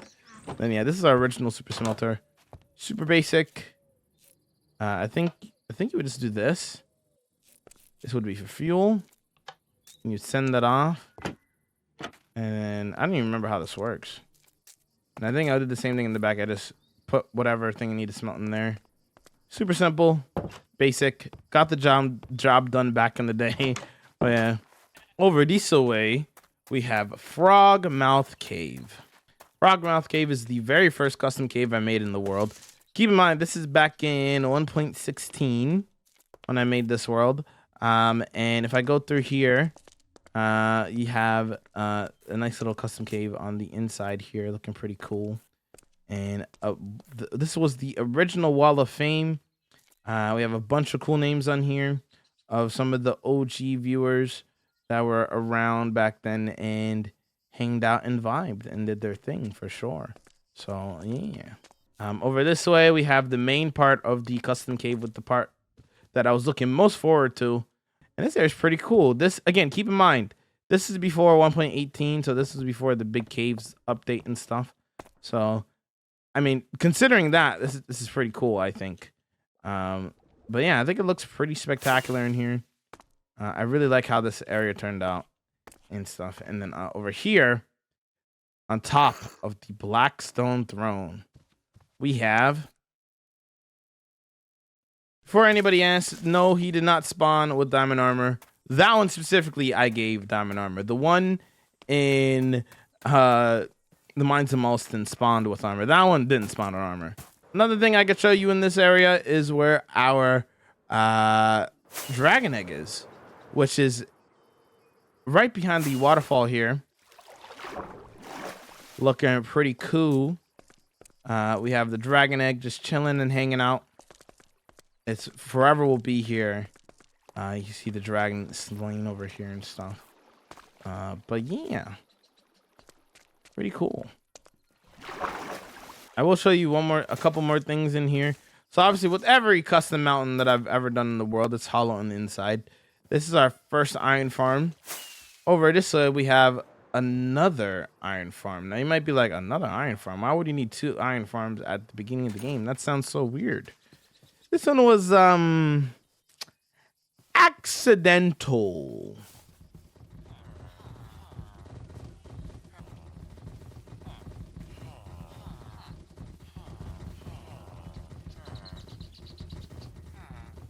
Anyway, we'll just ignore those guys and we'll move on. But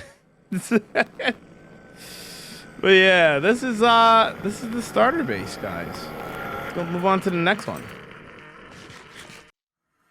We have made it to an area that I like to call Mushroom Meadows. Welcome to Mushroom Meadows. This is the second build I did in the world, right after I did Hobbit Valley. This is the second area that I did. And I'm very pleased with this area.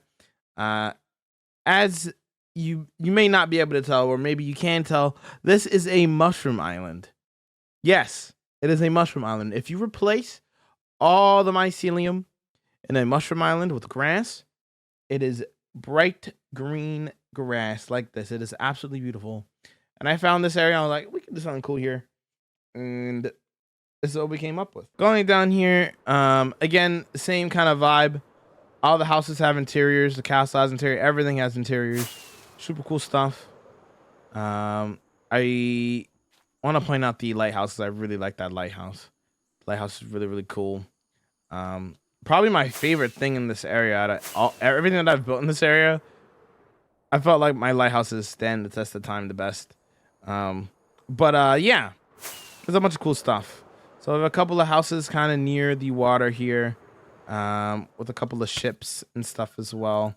And yeah, every house has an interior. Just they're like the fisherman houses and stuff, and doing their thing and that sort of thing.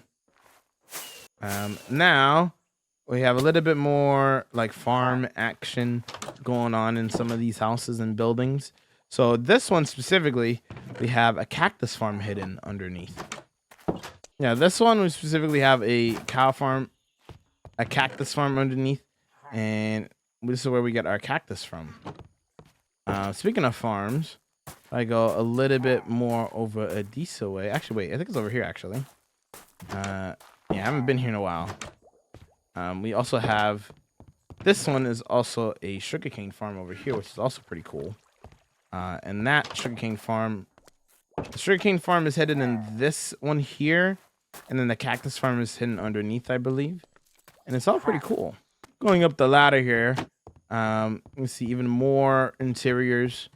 Just simple stuff, nothing too wild, good vibes and that sort of stuff.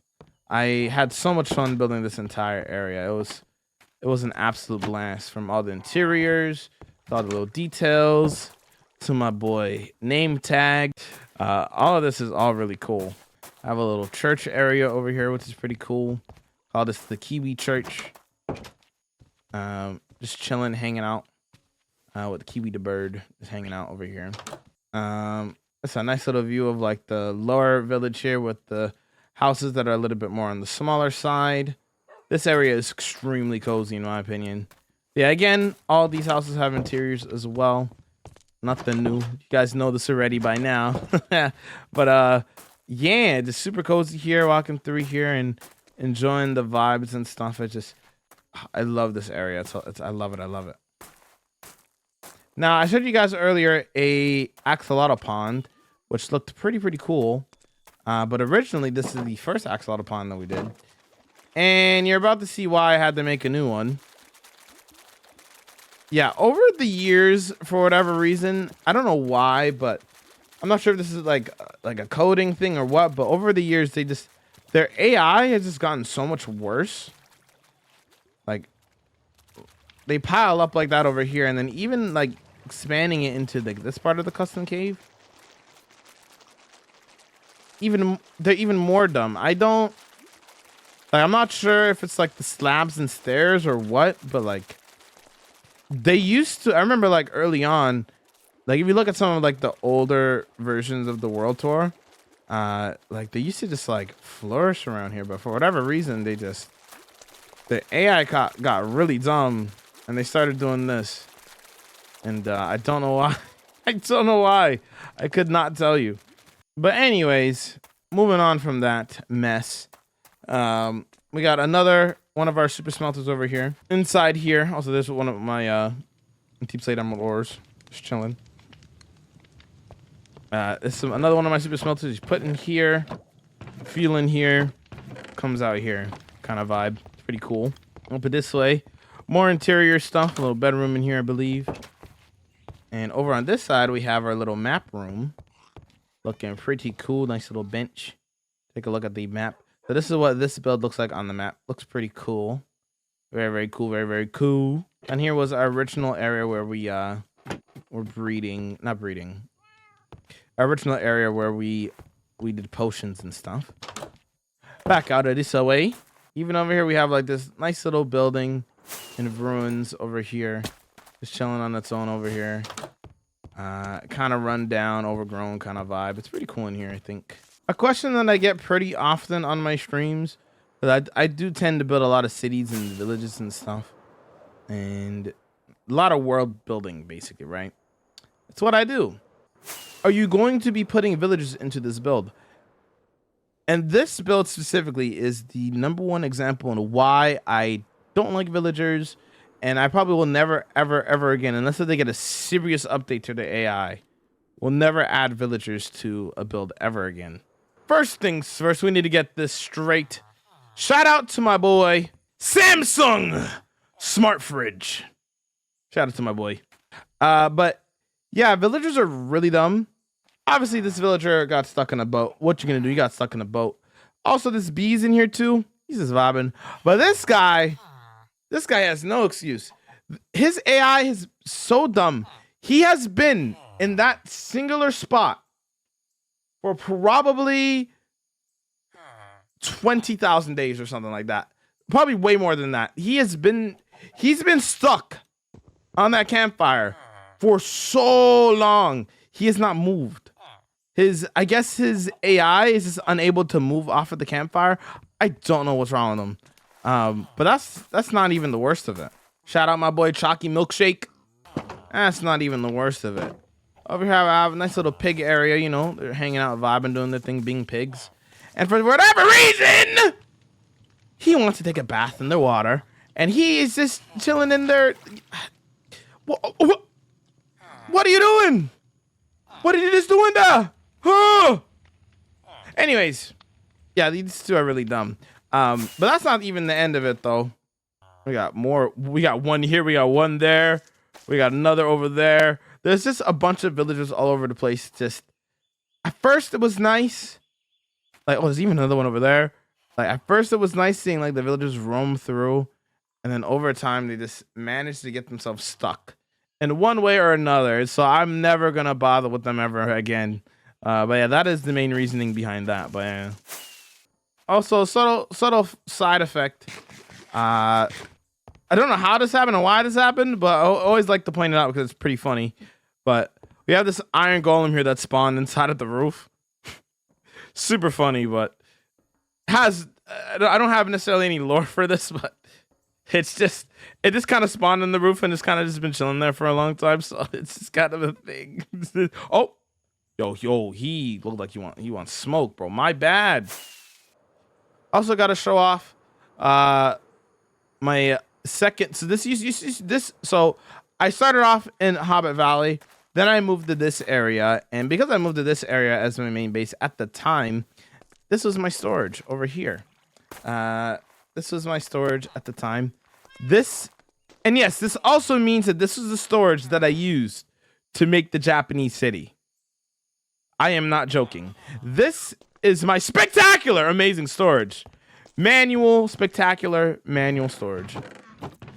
It got the job done. I mean, I was able to do what I wanted to do with the Japanese city. So, yeah, this is the storage that I used for that build. So, because I built everything in the Japanese city, then I went through, did all the interiors afterwards, and then I moved my storage over there. But this was the storage that I used for a decent amount of time. But yeah, now you might be wondering, what happened to the mushrooms? Did you kill them? I would never do such a thing because that's evil. Instead, I gave them a new home to live. Down here, we have a custom mushroom cave. I gave them their nice little home for them to chill out and vibe and vibing and chilling. Vibing and vibing and vibing and vibing and vibing and vibing and vibing and vibing and vibing and vibing and vibing and vibing and vibing. So they could just chill out over here and vibe, do their thing, and hang out. Yeah, but they could just chill out and vibe and do the thing in this cave here. So I did give them a home and stuff, so that's pretty cool. Up here we have above here though we have our Halloween mobs we've collected over the years. I don't have like a super insane collection of Halloween mobs. This one has iron armor, which is kind of cool, but I tried my best to collect a few. This one's a weather skeleton here with the with the pumpkin on his head. There's always been one that I've never been able to get. One of these days I will eventually get it, but I've always wanted the spider skeleton. What is it? A spider jockey? A spider jockey. Yeah. I even have like the glass in place and everything so that when like the spider tries to climb up, the skeleton doesn't suffocate. One of these days, I'm gonna get that, and this is good. That's gonna go in here. But yeah, pretty cool stuff. But yeah, that's pretty much it for this area in terms of the flourishing area of this area. There is another part of this build that is more rundown, and that is over here. Along the sides of the mountain, we have the more, I guess you could say, poor or abandoned side of the of Mushroom Meadows.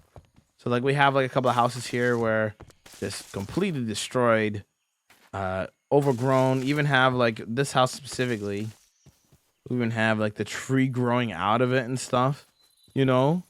Even like you see some of the roots in some of the caves, like the level of detail that I went through for a lot of this. Every little block getting like slightly changed and stuff, you know.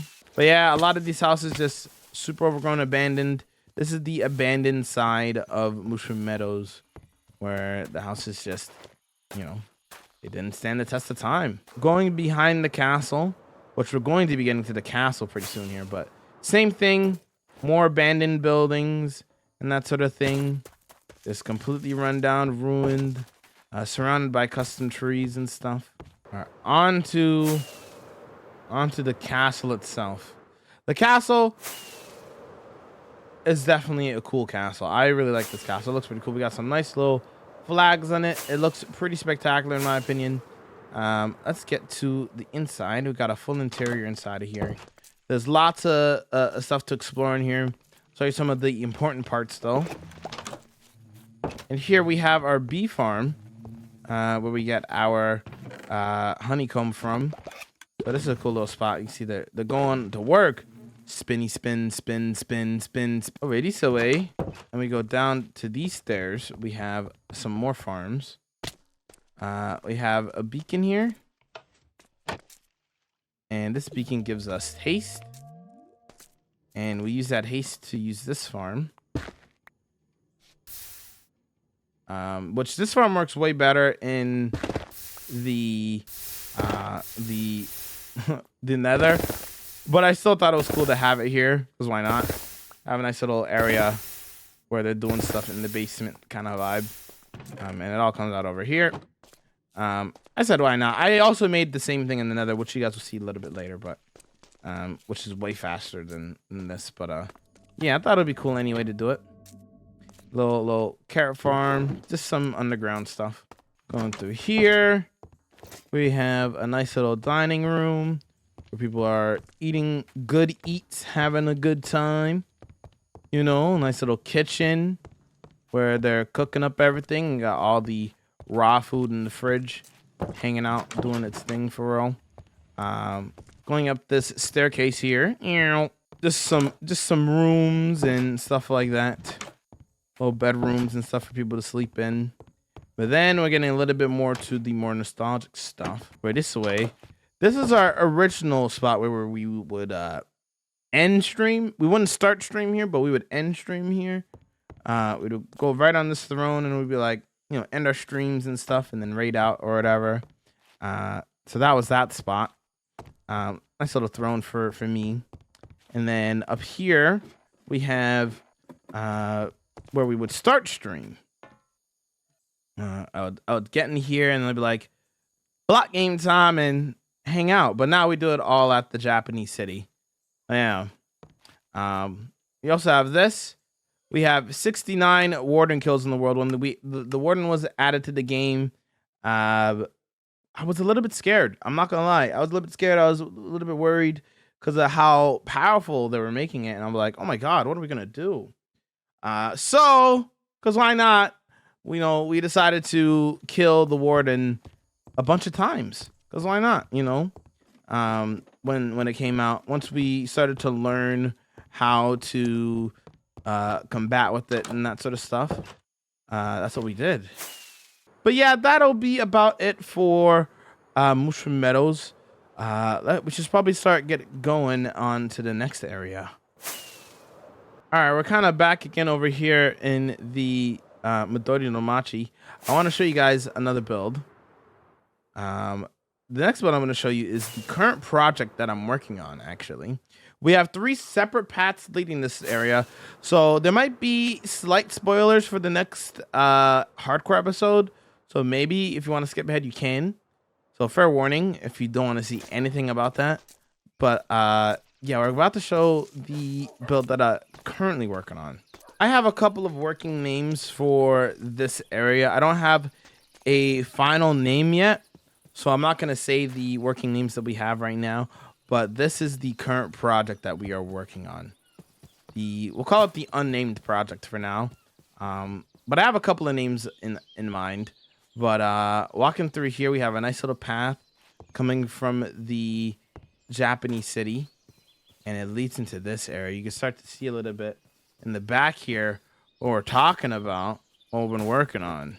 This area is going to be absolutely amazing.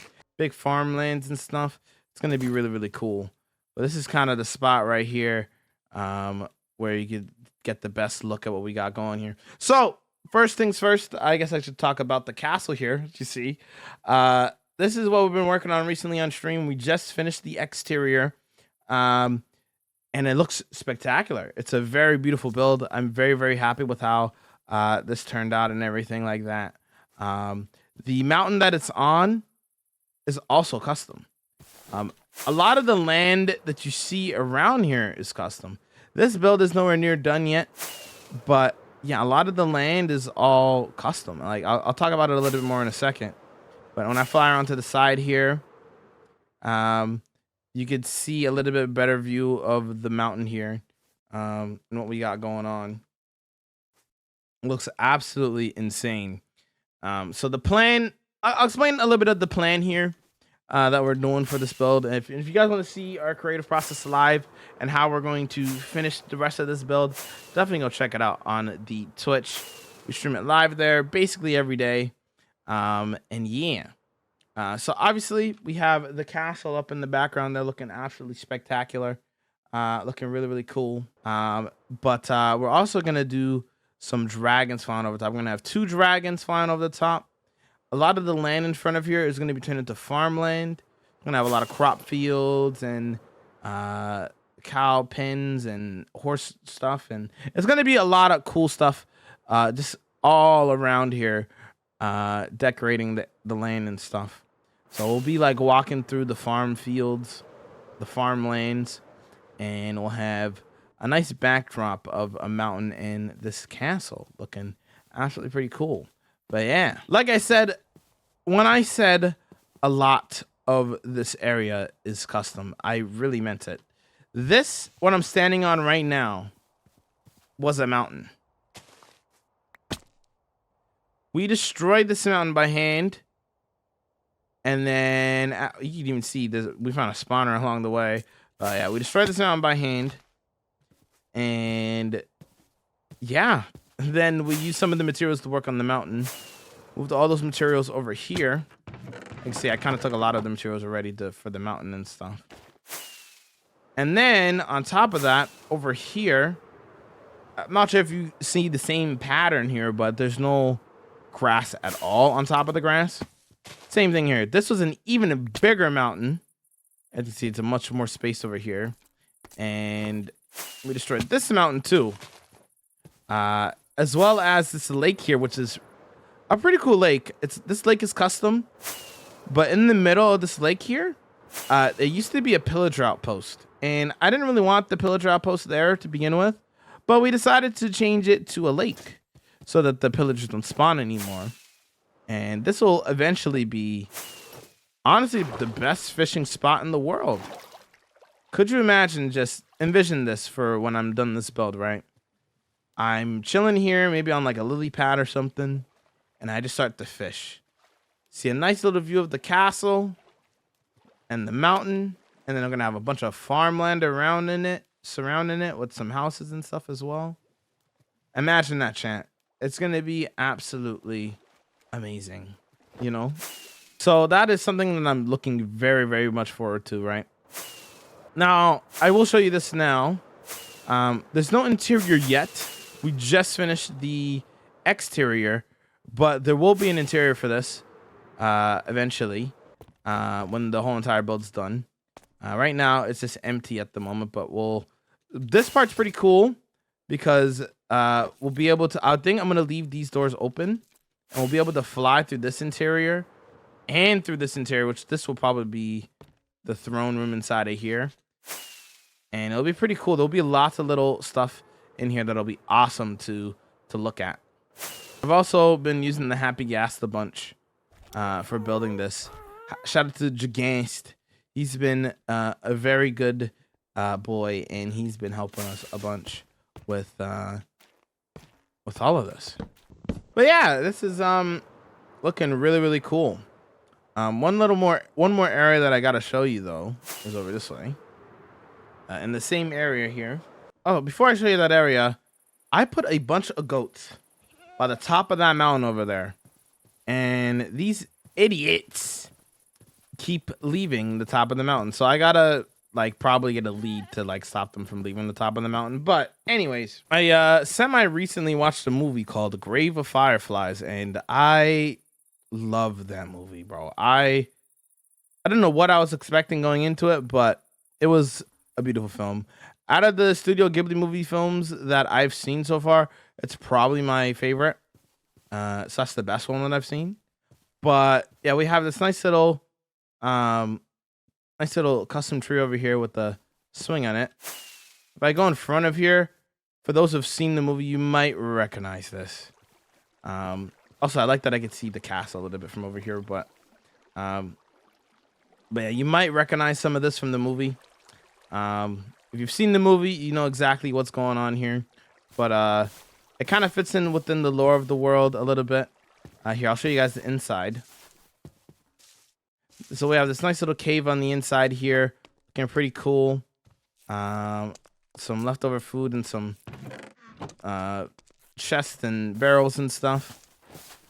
But yeah, I wanted to pay tribute in some way, shape, or form from that movie in my world, and so I recreated an area from the movie and stuff. And lore-wise, it fits really nicely.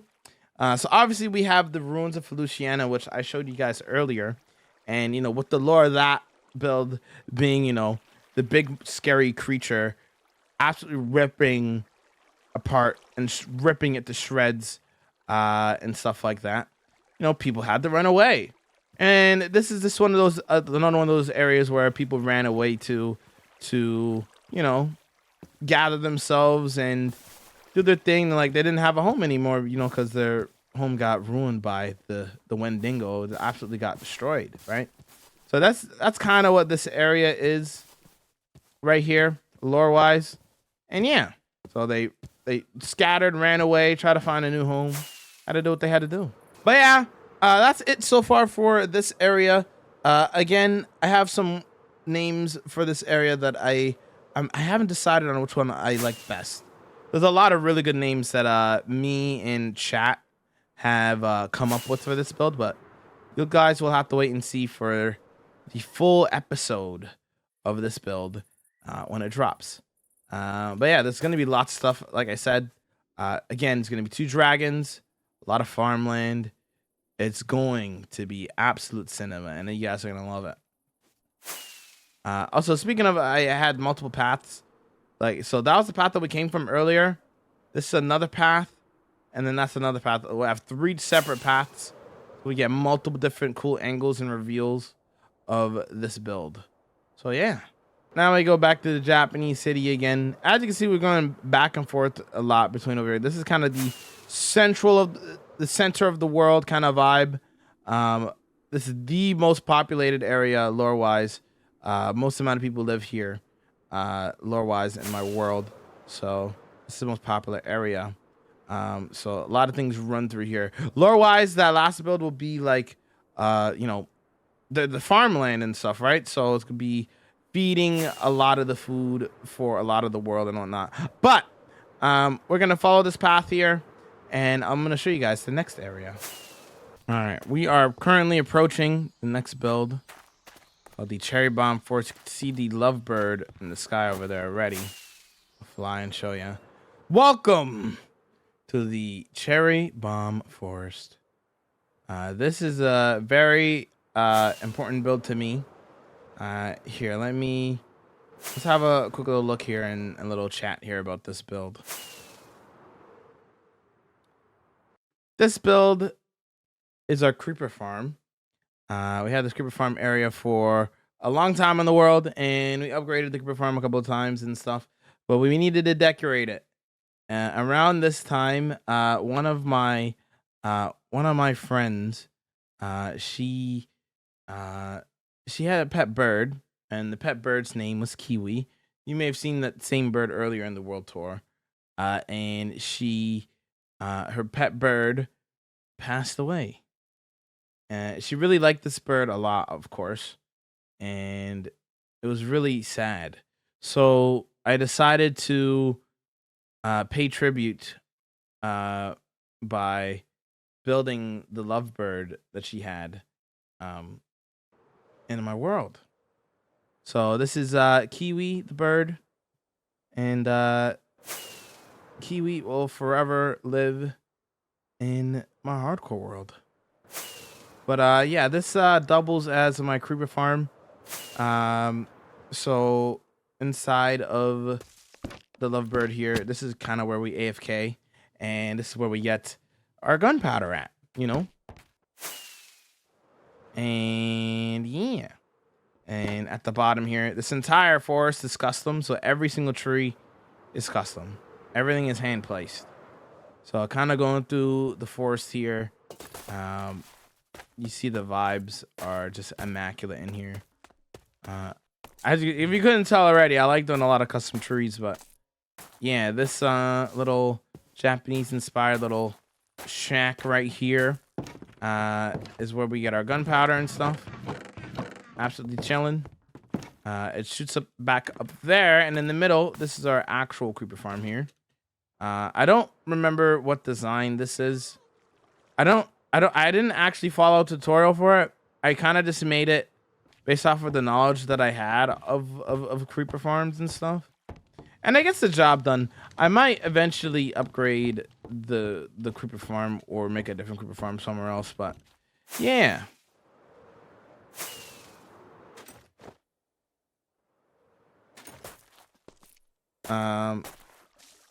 Over here we have a nice little fishing spot with a lot of the cherry blossoms and stuff. I have some of the big supporters of the stream. I gave them really good armor stains, decked out, for supporting the stream and stuff like that in this area as well. And yeah, that's pretty much it for this area. Sweet, short, simple, and very important, of course. Yeah, but that is the cherry bomb forest. If we fly over here and we continue down this path here, going over this way, I have two more builds coming up. We have Vmheim and Shortsmaid. We'll go to Vmheim first, and I'll show you guys what's up with that. So we're coming up on the next area here. Just more signs leading towards different areas. We have Shortsmaid and Vmheim. We are going to go the direction of Vmheim. And you kind of will start to see it immediately in the back over there. You see a little bit over there. We're going to take this bridge here. And following this path shall lead us to the city. Will lead us to Vmheim, which is another cool, really cool build in the world. We have like this church up over there. And then we have these Viking inspired houses. One of my favorite parts of this build are the ships that we have going through here. I really like how I did these. These are some of my favorites. We also have this serpent. That's kind of mythical. Like the Vikings will talk about it a little bit. They'll be like, oh yeah, you know, I've seen this creature kind of lurking through the water or whatever. Hold on, we gotta sleep first. Okay, did a little sleep. Look, I killed some people. Anyways, pillagers, that is. But yeah, the Vikings were talking about this mythical creature that they thought that they saw, and there it is, kind of over there off in the distance, kind of going through the water, going through the motions, that kind of stuff. But yeah, pretty cool stuff. We have a bunch of random little details throughout here and stuff, including this. Poor dreamer. They're trying to escape. Oh no, they got frozen. But this build is for Vmheim. I built this for them. They requested this, and yeah, now they're in the lore of my world and stuff. They're Viking in the world, so yeah. Have a nice little place to like confess your sins, etc., etc. You know, that sort of stuff. Little office over here on the side, I believe. But yeah, I mean, oh yeah, well, here's the map as well. Almost forgot. Here's the map of the area, looking pretty cool. Actually, one of the cooler maps, low key. But yeah, pretty cool stuff. As per usual, every single house here has an interior. Pretty cool. I think my favorite part of this area is probably the ships that we made here on the side. They just look really, really cool. I think they match the vibe perfectly, you know. But yeah, we shall go and check on the next area. All right, we made it back over here, and now we want to go to Shortsmaid, which is over this way. All right, we've made it to Shortsmaid.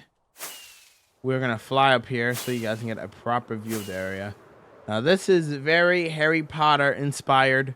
I'm not a big Harry Potter guy, but the person I did this build for is she loves Harry Potter, so yeah, this is Shortsmaid.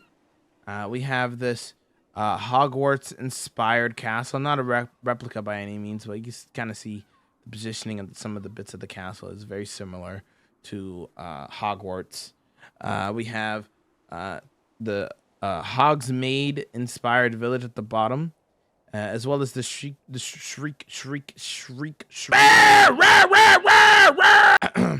Sorry, the Shrieking Shank from Harry Potter. A lot of Harry Potter inspired stuff here, but yeah, pretty cool build. I think it turned out pretty cool.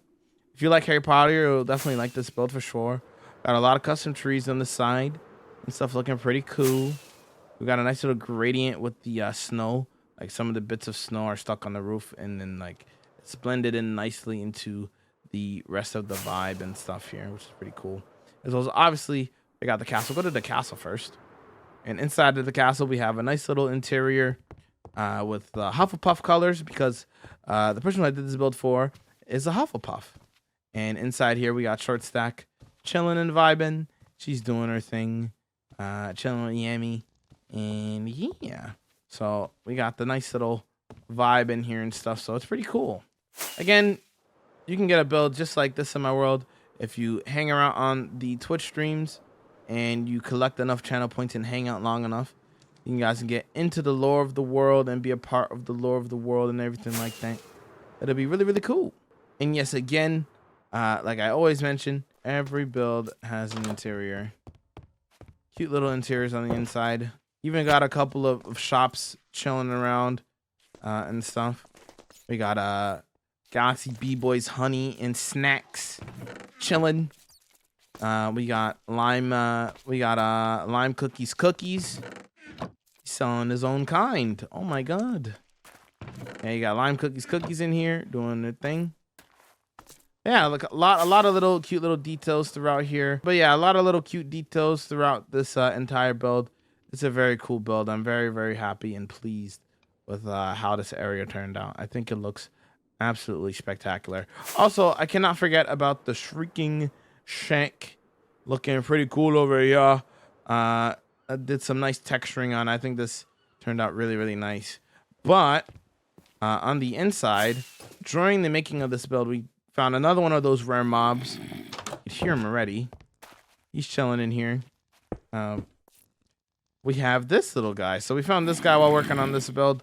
So that's why we made the Shrieking Shank. I thought it would be pretty cool. If we break that, ouch. You can see his name. We got Lord Voldemort just chilling in here, which is pretty cool. But yeah, he's just a little guy. He's doing his thing. But yeah, I think this whole entire build turned out pretty cool, and I'm very pleased. This next build that we're gonna go to is not connected up via path. I'm gonna use the Nether as a shortcut here, and it's for good reason as well, because it's in the ocean. So let's go check that build out. All right, we have made it, and welcome to the Moment Monument. This is a build that I built dedicated to the viewers as a whole. It will turn out pretty spectacular. I'm going to dragon flying over the top here. We have the spikes coming out of the ground. We got these islands and stuff with these cool little particles and stuff. Looking pretty cool, but a lot of custom trees. This is a pretty cool build. The reason why it's called the Moment Monument, by the way, though, because we store moments in here. So we have this bookshelf here. Looking pretty spectacular, pretty cool. Looking pretty cool and stuff. We store a bunch of moments throughout the world. My journey as a content creator and stuff. For example, let's grab this book, for example. If you saw the video on my channel, I'll probably link it in the description below maybe or something like that. But if you saw, I was on Hermitcraft for a day, and this is one of those examples of the books that I do. So on that day, after we were done with Hermitcraft, I opened up a redeem, and these are the people who were here for that day, the special day of me being on Hermitcraft for a singular day as a guest, thanks to Joe. Shout out to Joe. Joe is super nice and kind. Yeah, Joe invited me on as a guest for a Hermitcraft World Tour, and for season 10, and it was so fun.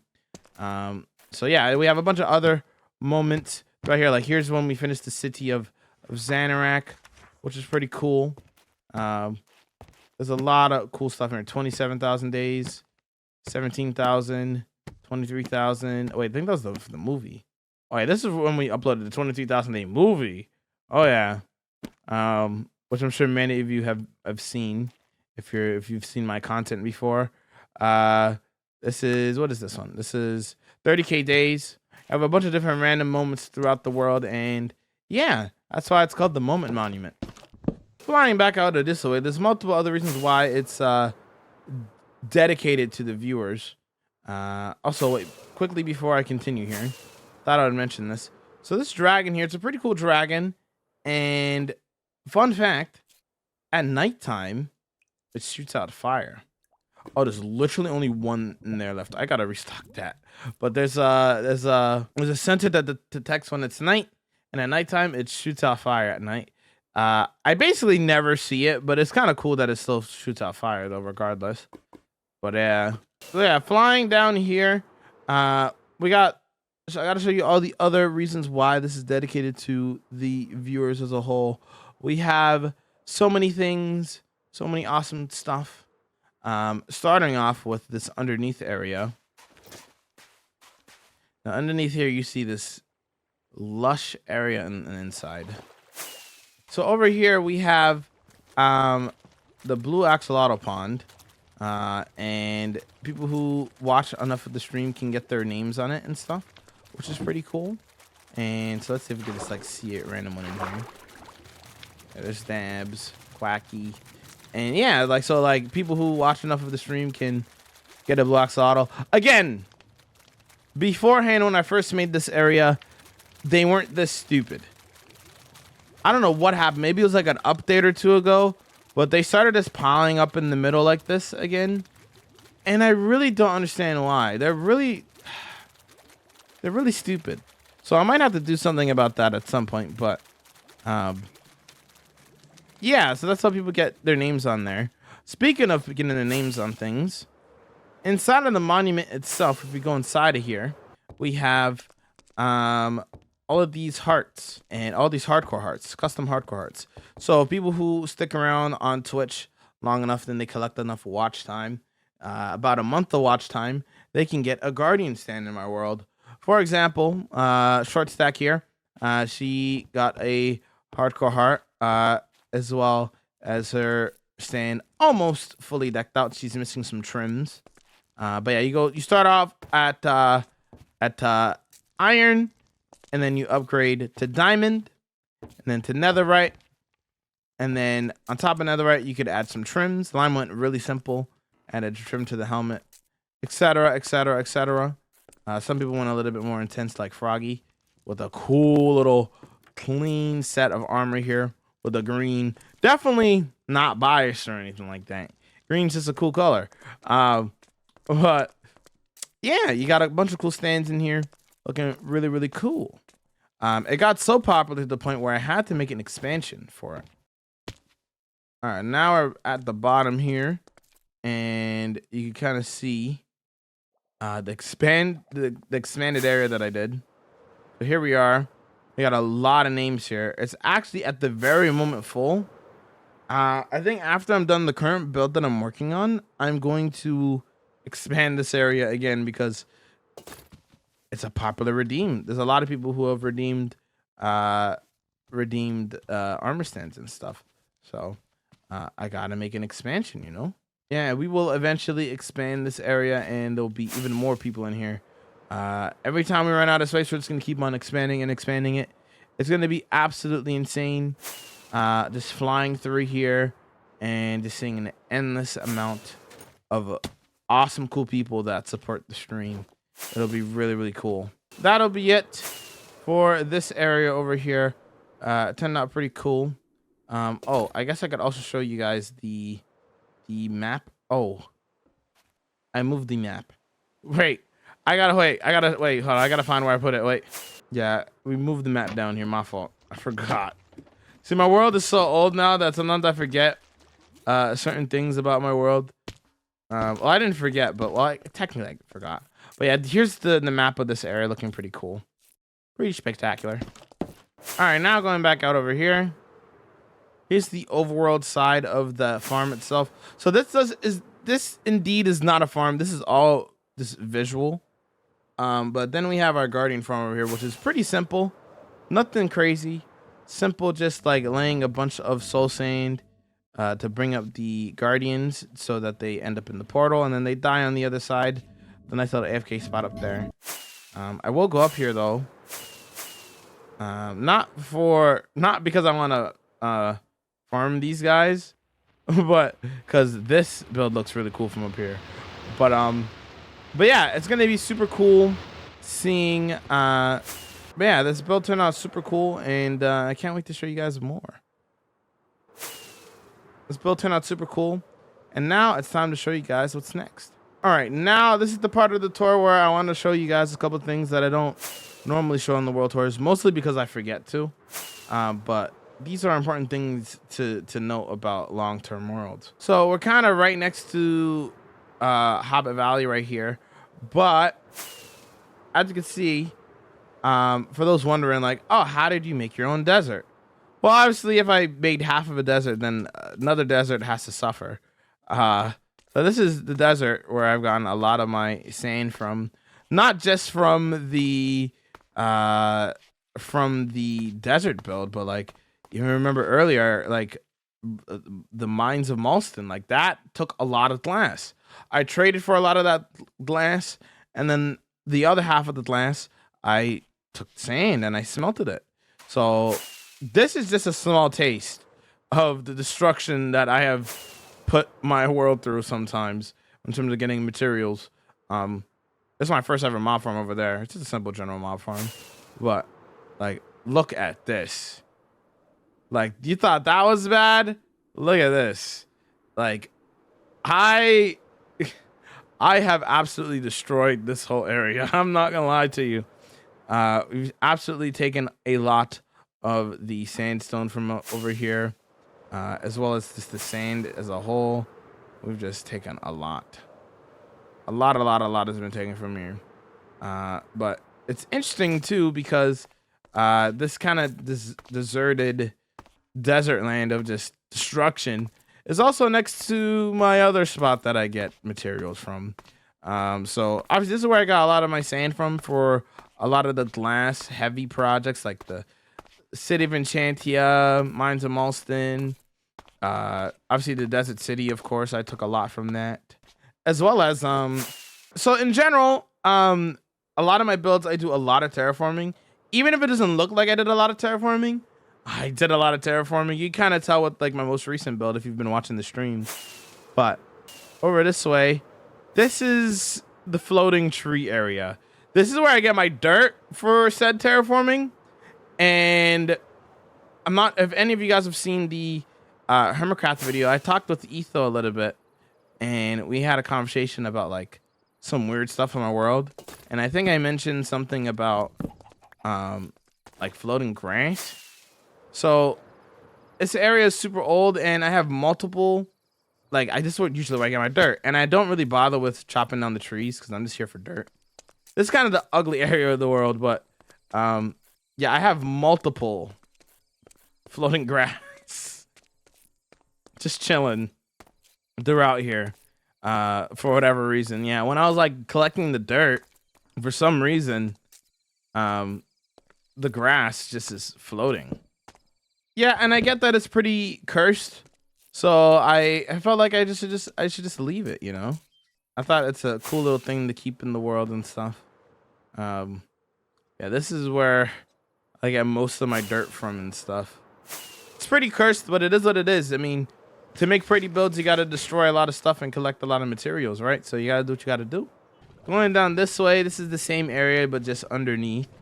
Again, this is an older world, right? So, like, originally I put this here because, you know, I wanted to speed mine with the beacon and stuff. This is a throwback to when I lost 6 god apples. Yeah, I accidentally threw god apples here on the floor, and then I let it despawn like an idiot. But it is what it is. It's fine. I have way more god apples now.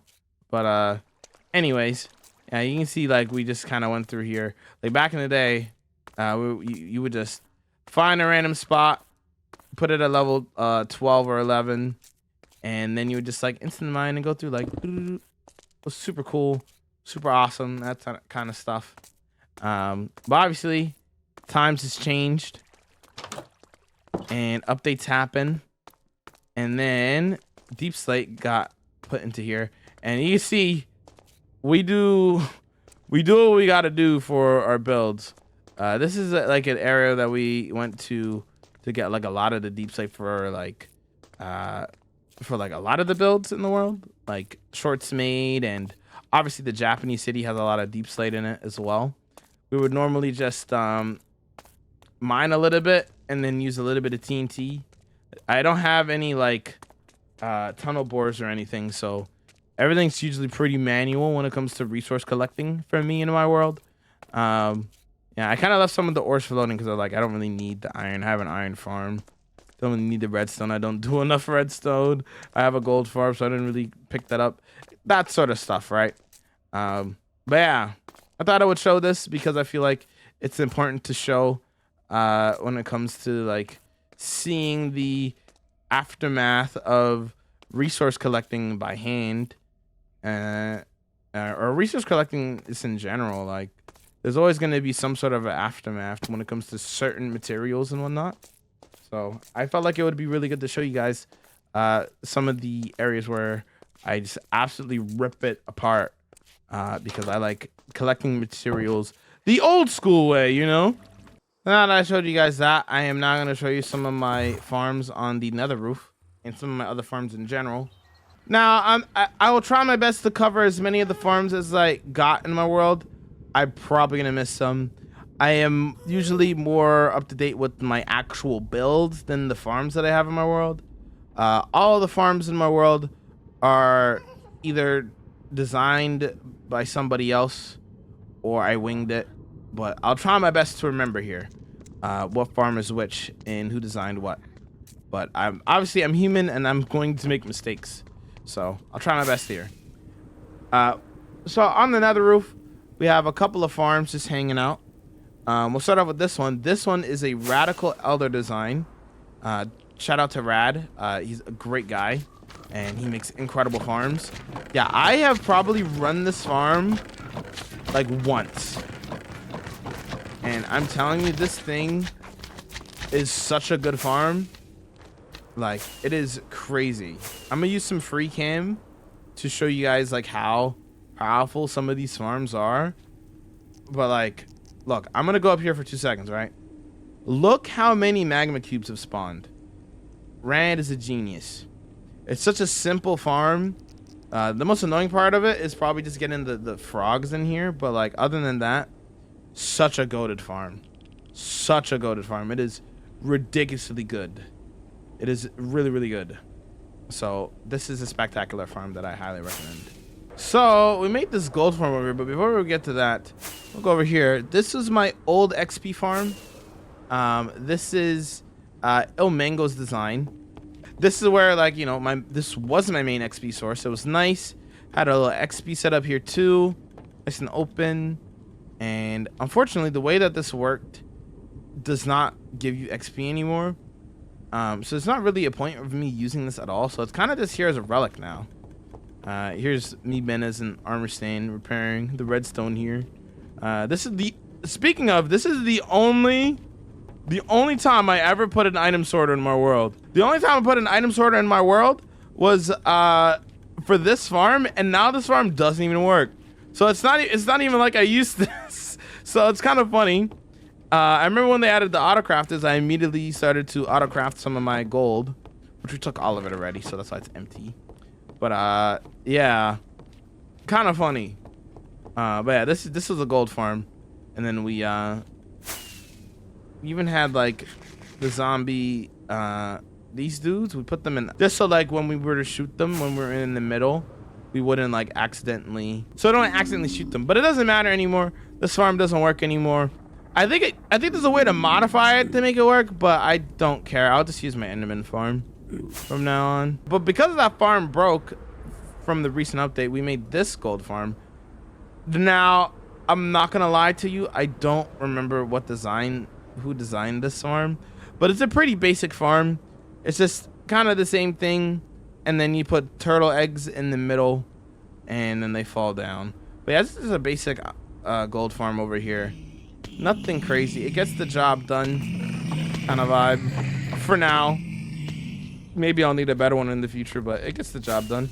Speaking of earlier, if you've been watching the whole time, I mentioned the basalt farm that we put in the Mushroom Meadows castle. This is the same farm, but just in the Nether, and you're about to see how much faster it is in the Nether. Now, going into it and stuff, going into making this farm in the overworld, I knew that it was going to be slower, which is why I made this one too. But I just wanted to have one in the overworld, so why not? I thought it'd be cool to have one in that spot. But yeah, so that's that. This is just the beacon so that this runs faster. This is our Hoglin farm. I don't actually use this too much anymore. I kind of switched to steak, which you guys will see a little bit more why I switched to steak in the next episode of the hardcore series a little bit. Then also I was kind of already rotating between I was already kind of rotating between pork chops and golden carrots. You'll see through multiple of my episodes, like sometimes I'll have golden carrots and sometimes I'll have pork chops. Kind of just depends. But yeah. Anyways, this is the bartering farm. Super simple. Is this Logical Geek Boy? I think this is a Logical Geek Boy design. I could be wrong. Somebody correct me in the comments if I'm wrong, but if I remember correctly, that's his design. Super simple. Press the button. It shoots a bunch of the gold at them, and then they trade it, and then obviously get stonks. Lots of stonks. I'd be forgetting sometimes that I have this farm though. Like, let's say I'll need like gravel or something. I'm like, oh, let me go to the gravel farming, the gravel area that I have where I could just collect some. And then I forget that I have this here. I did it a lot. I make these farms, and then I forget that I have them, and then I do it manually anyway. It's kind of funny. But yeah, this next farm I'm about to show you, it's a little far ways out. It's kind of annoying that I'm literally going to go all the way over here just to show you guys a farm, but I got to do what I got to do. So I have this arrow pointing towards it. We're going to show you the Enexo for the skeleton farm. All right, we have made it. We finally made it out to this farm, dude. It's so far away, man. I wish I could build this closer, but I don't want to have a random portal in the overworld near my like a lot of my builds. So that's why it's 5,000 blocks out in the Nether. But if I stand here for a little bit, we should there we go. Should slowly start seeing some of these guys spawn. This is my wither skeleton farm. This is an Enexo 4 design. It is a very good farm, and I highly recommend it. It's how I get all of my beacons in my world and stuff. It's pretty cool. And yeah, if you don't know how it works, I will quickly explain it. So obviously you stand here and you're high enough where you're just loading enough of the area. So it's like loading everything. Pretend it's like a big circle, right? And it's loading the big circle, and the circle is just underneath here, and it goes right back up. So it's like loading up everything that it needs to load, but not the actual fortress itself. This is technically the fortress too, which is why it works. The binding blocks of the fortress. So basically, they spawn here because we're all the way up there. And then they go through the portal because they're trying to attack the iron golem. And then they go to the overworld, and from the overworld they go to the nether. And boom. Then they're chilling right there.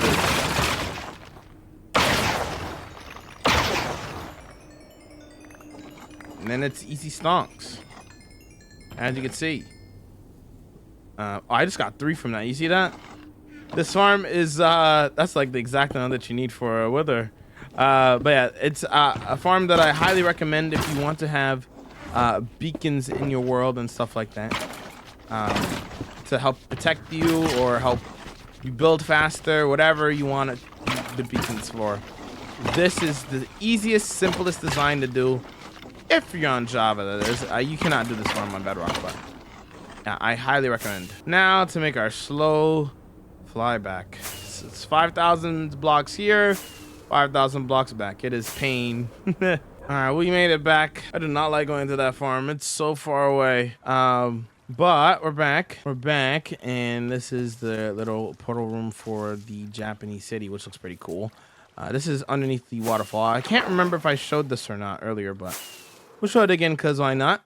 But now we're gonna get over onto the inside. I'm gonna talk about the farms on the inside of the Japanese city custom mountain. So obviously we have the Japanese city castle on top of this mountain, but this whole mountain is custom. You can see the wireframes. That's how we do all of our custom mountains and stuff. But yeah.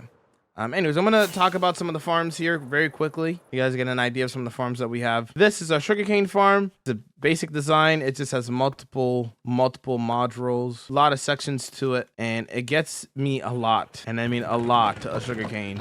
I will not be needing sugarcane for a long time. It does exactly what it needs to do. We have a bamboo farm over here. Don't remember what design this is, but it's a bamboo farm. We got a micro wheat farm. We're going to use these seeds for the current project that we're working on. We have a moss farm here. Some moss. Wheat farm over here. Looking pretty cool.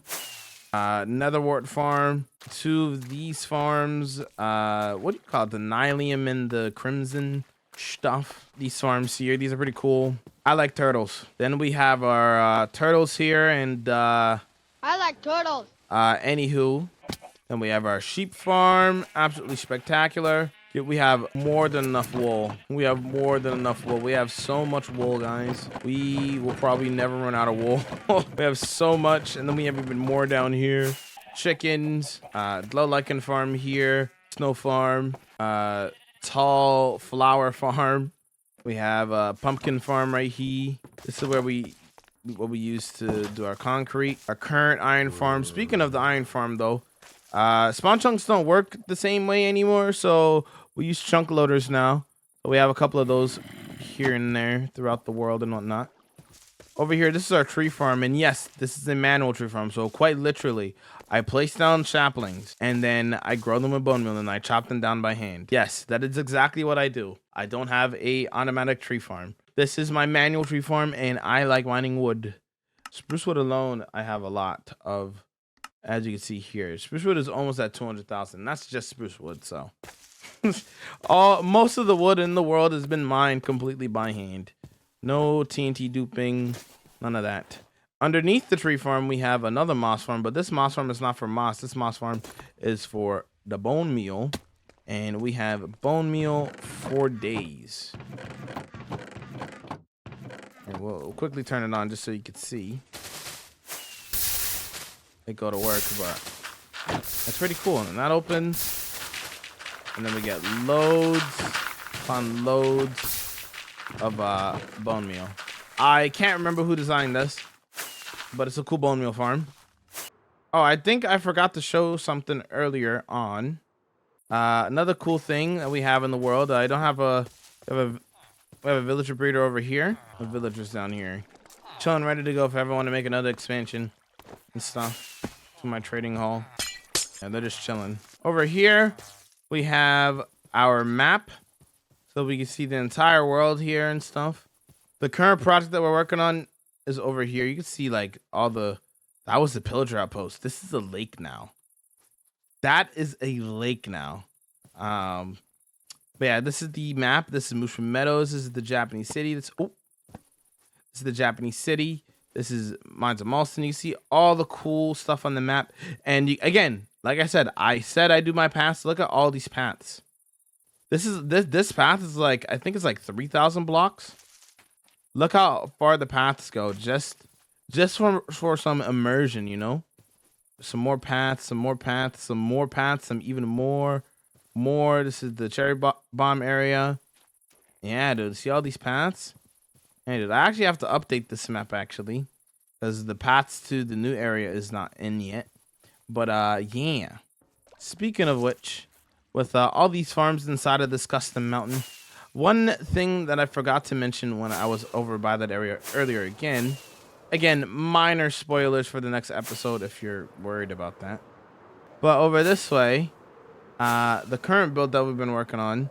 So a question that I got a lot, and I mean a lot, when I was working on this whole entire mountain is custom, right? Which I mentioned.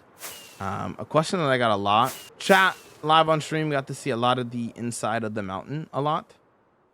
So people were always asking, am I going to do anything on the inside of the mountain? Now, realistically speaking, if I ever run out of space inside the Japanese city mountain in terms of farms, which I probably will, eventually I think I will move farms into here, like future farms. So we have a lot of space in here for a lot of potential farms that we could run.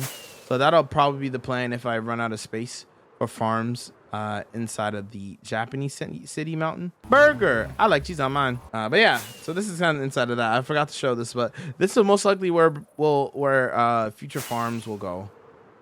If I want to continue to hide farms, whether if it's not incorporated into a building of some sort, it'll probably be hidden inside either the Japanese city mountain or this mountain, most likely. So that will do it. Thanks so much for watching my 30,000 day world tour. I hope you guys have enjoyed it as much as I have. I've had a lot of fun talking about the lore and all the builds in my world. This took a long time to record, so I hope you guys did enjoy this video. Yeah, I'm gonna have to do a lot of editing to get this out for you guys as soon as possible, so you guys can enjoy the world tour. But thanks so much for watching. I appreciate each and every one of you. Remember that you guys are all loved and amazing. Thanks so much for watching, and I'll see you guys when I see ya.